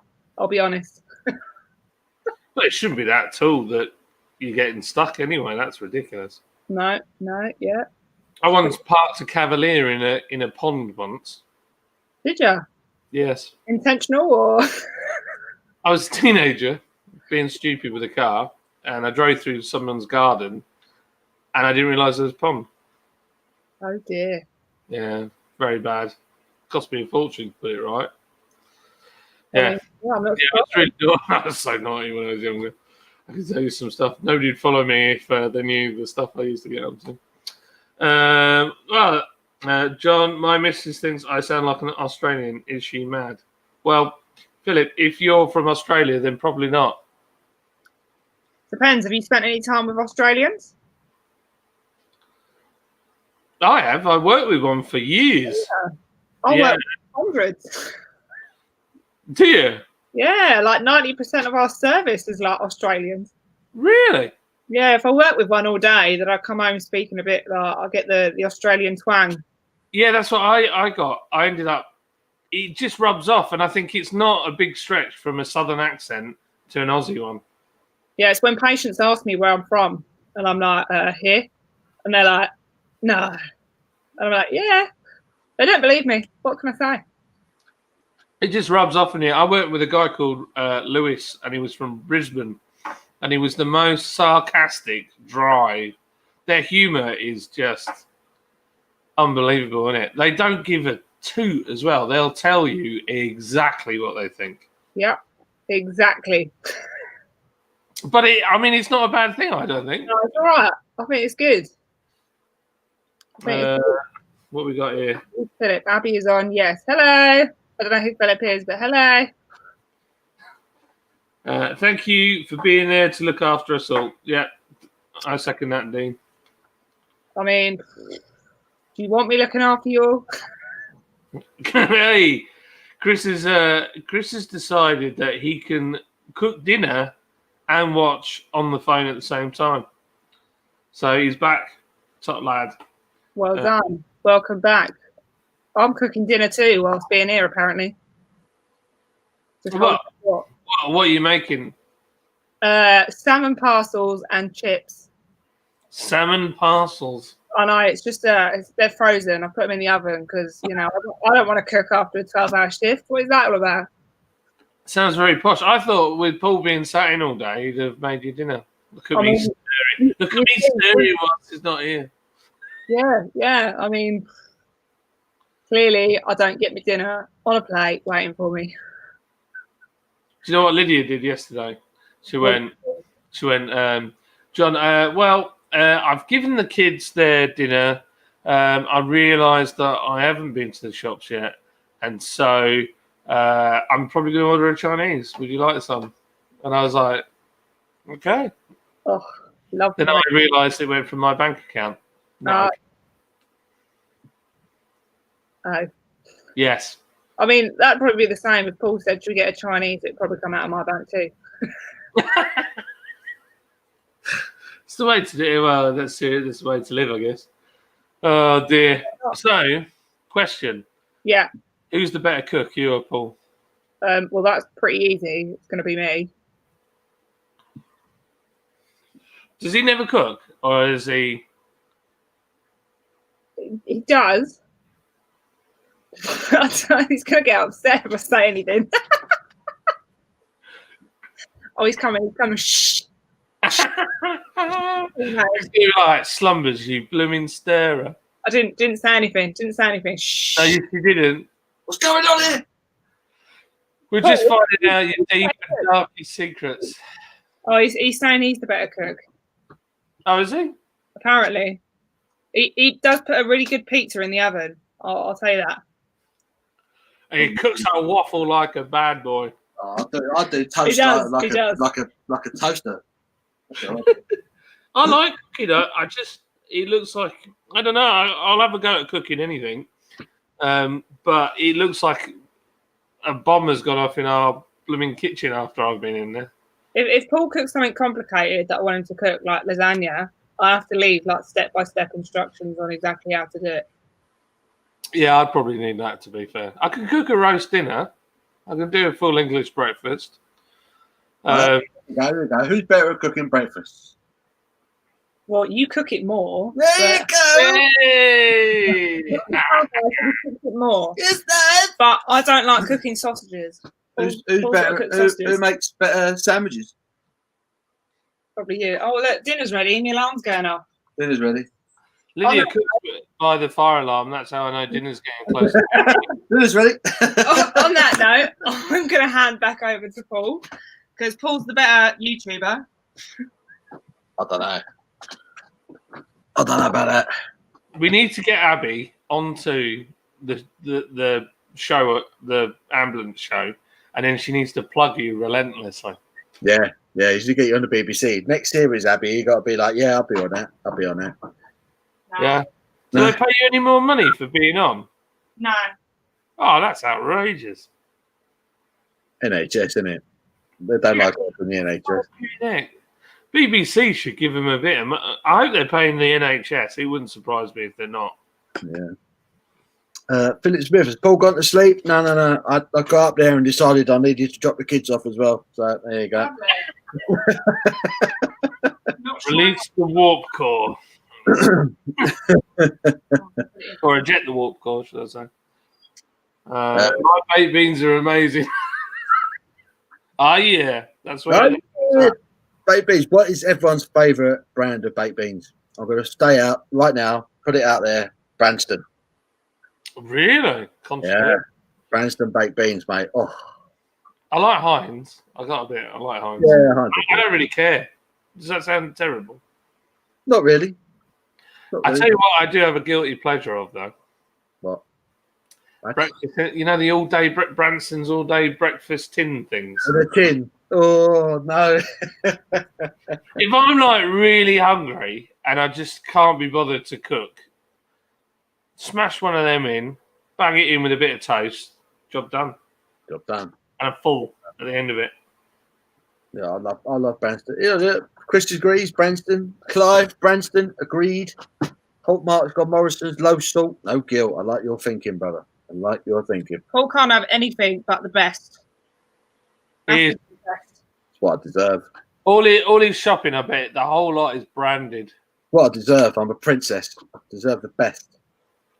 I bet everything is like no knockoff cereals, no Aldi cereals in there, just Kellogg's. No, to be fair, I only have Weetabix. And what's the Weetabix we've got in the cupboard at the moment? Tesco's? Oh, that's cheap, yeah.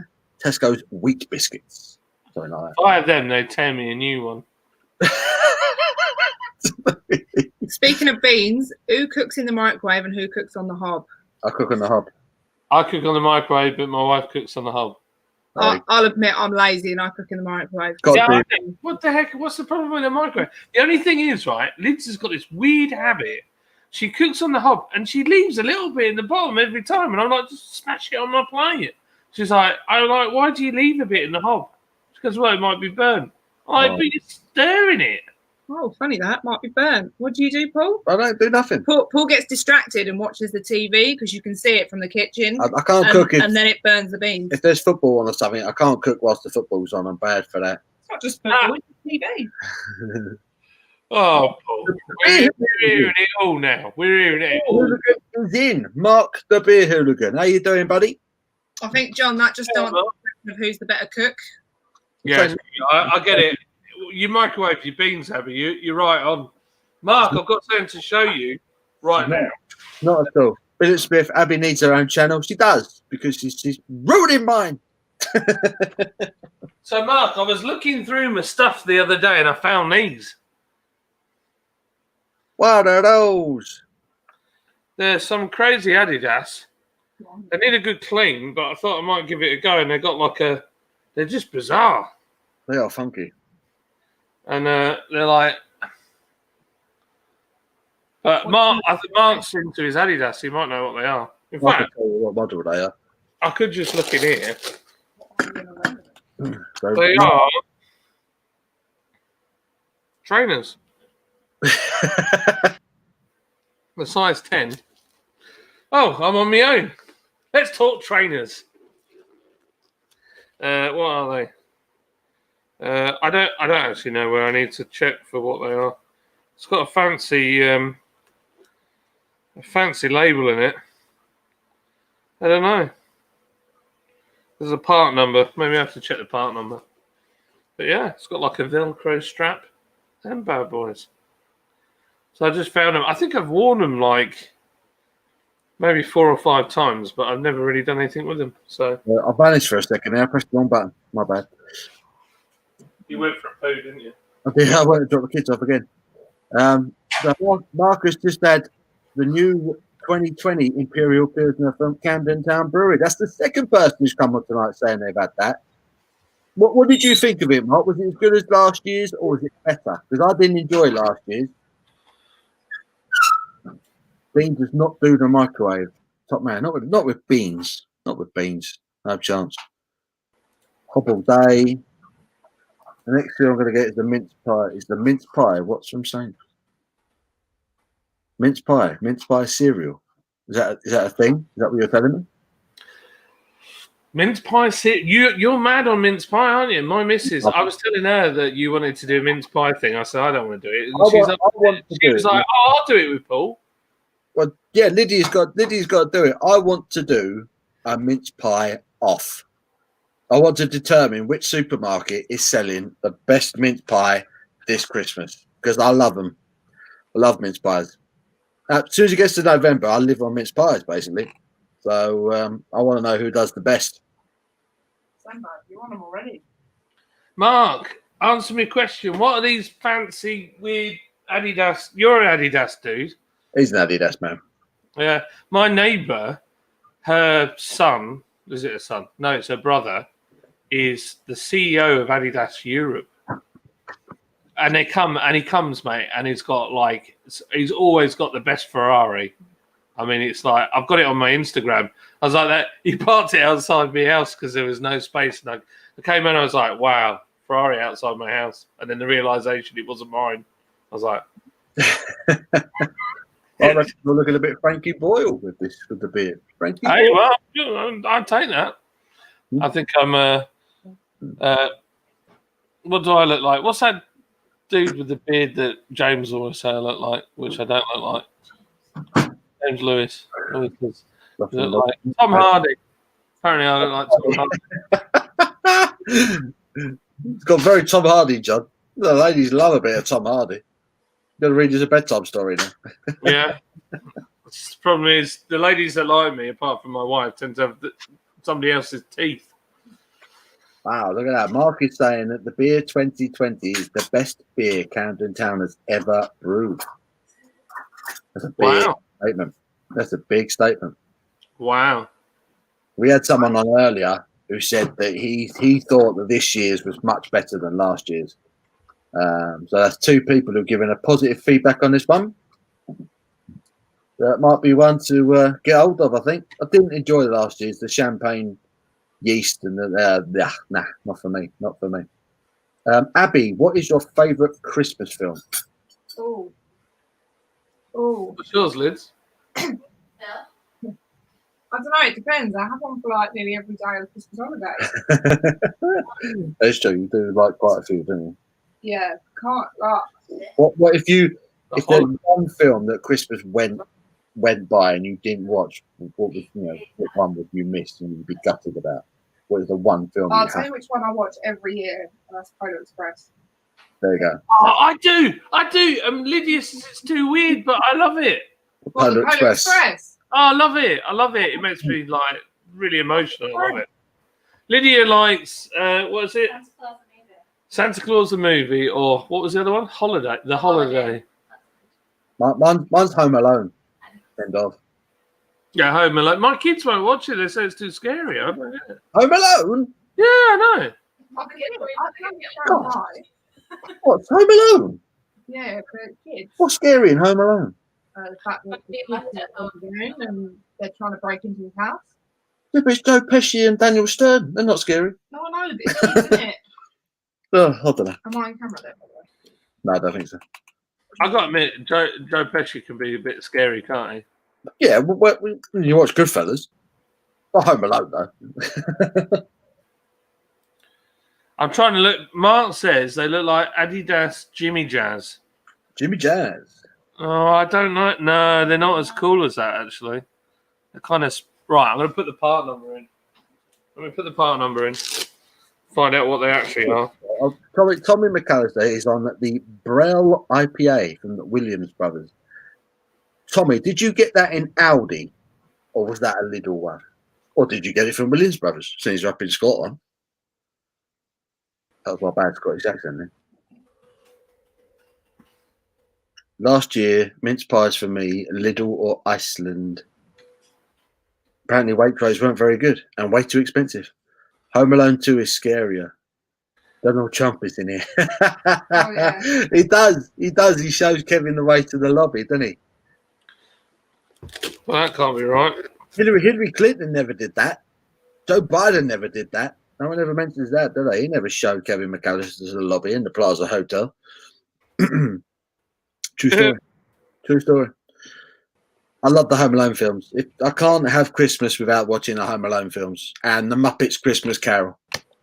Oh, my new favourite is that new Grinch. And the new Grinch is good. Yeah, the new Grinch is pretty good as well. If you've not seen that, that's good. That's worth watching. That is worth watching. Gosh, my eyes aren't what they were. Got it in Aldi. Luckily, when I tried Lidl's and I couldn't find anything, Aldi's is right next door. I've got a Belgian, I think it's a Belgian IPA from Williams Brothers that I picked up in Aldi the other day. I can't remember what it's called now. It's in the fridge. But I've never seen it before, but it looks really good. Looks good. It's probably knockoffs because I put the part number in and I can't find them. My parents were going to call me Jimmy Jazz, but they elected to call me Mark instead. Yeah, plain to say. This is Kobe. Hey, Kobe! Hi. You met Paul, didn't you? Yeah. Kobe's tooth fell out last night. Did you get any money for it? Or did you get another beer? I got some money. You got some money. Fantastic. Did you hide it under your pillow? I don't know where their tooth went, but I still got 50p. Can't be bad, can it? Can't be bad. 250p. You got 250p's.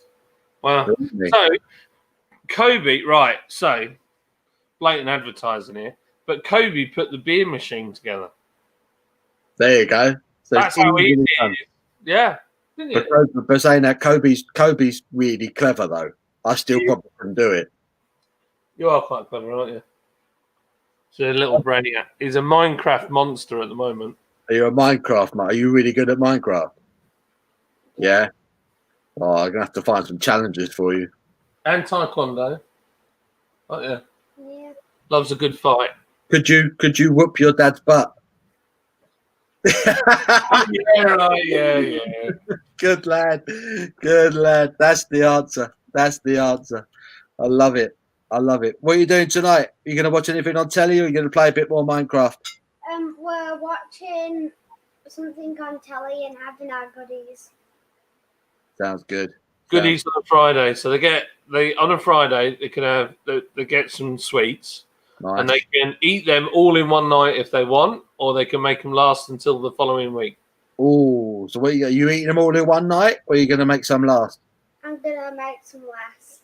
Good boy. I couldn't do that. I couldn't do that. Once the sweets are open, I eat them all. I'm greedy. Yeah. You're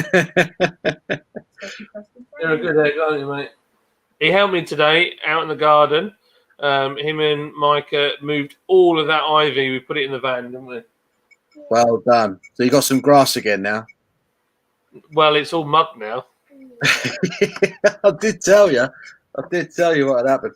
Yeah, it's not good. But the grass was knackered anyway. It's all under our garden is all stone, so there's like hardly any soil, so nothing will grow.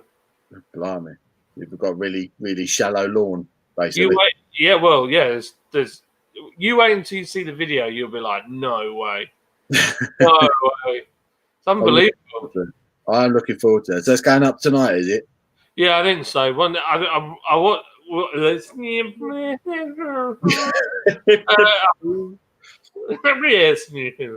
I'll be on this stream, and then I'll watch Scotland Wonders, and then before I go to bed, I'll load it up, and let it go on to the old YouTube. So I've got nagged to death about the. When's the next episode of the Cars In? I was like, what's wrong with people? I didn't know it was that interesting.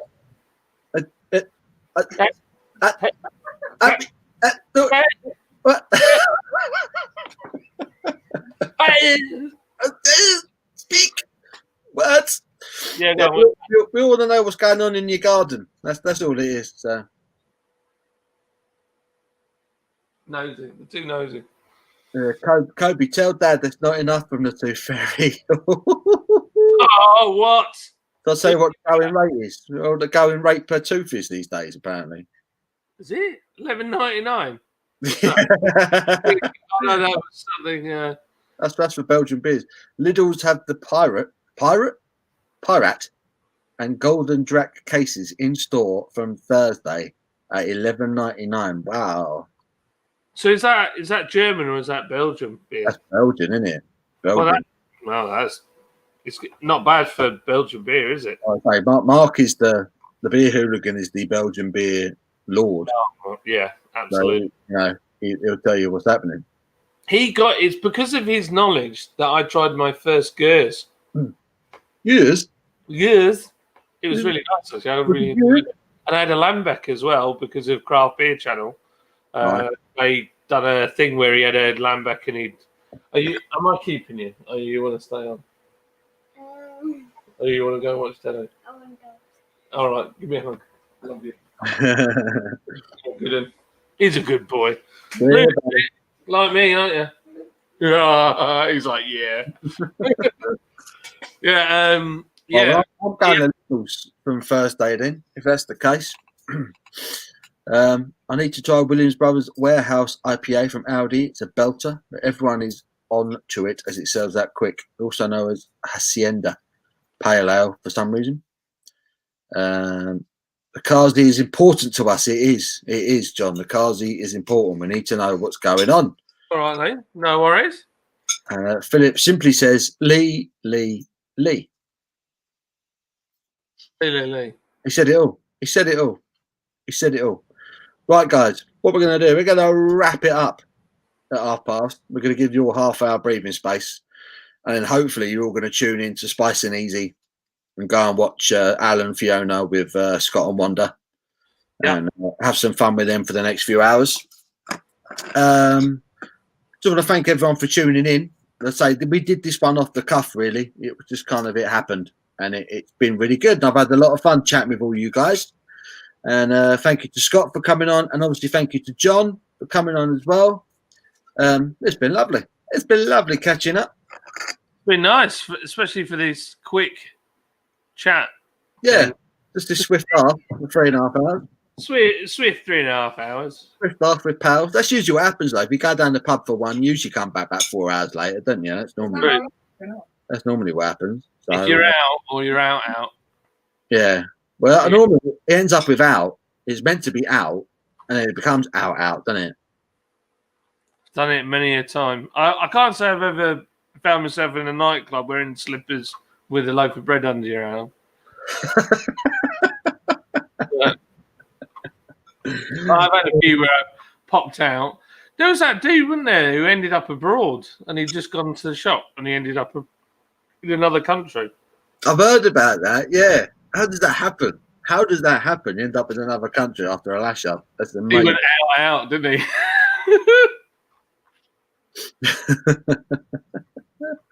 Oh dear. I think it says it's gone up. Paul, it's gone up. Just off the phone to the head tooth fairy. It's gone up again, John.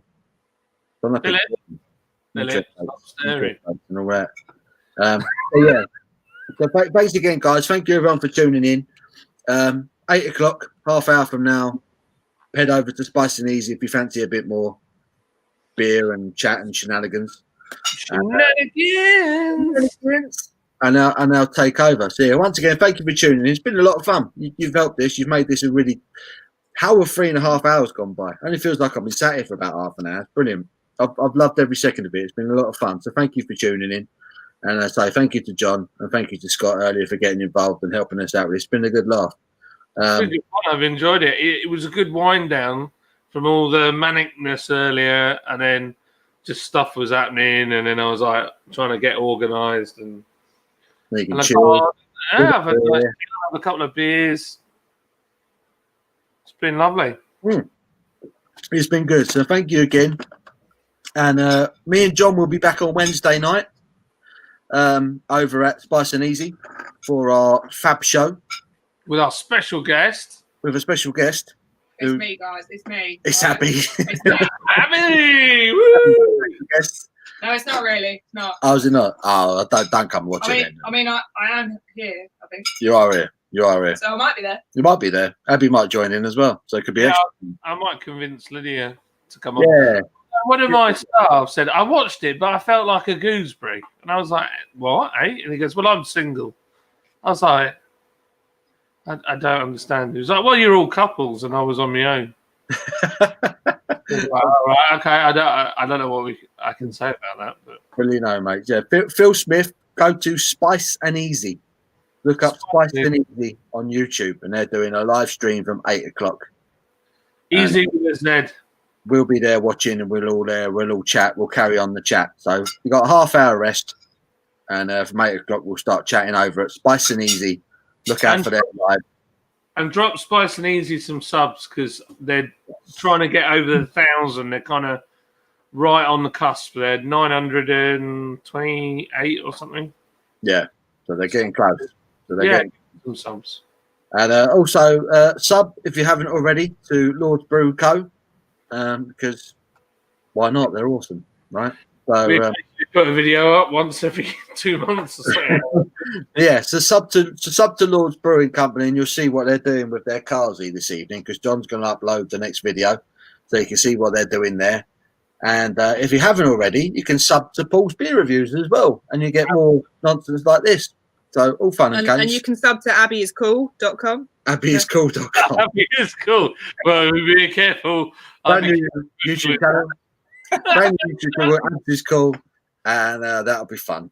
So yeah, so I'm going to leave it there. Thank you very much again, guys. It's been fantastic, and we'll chat to you possibly over at Spice and Easy. Yeah, man. Thank you, guys. See you, John. See you later, alligators. See Love you. you all. Alligators.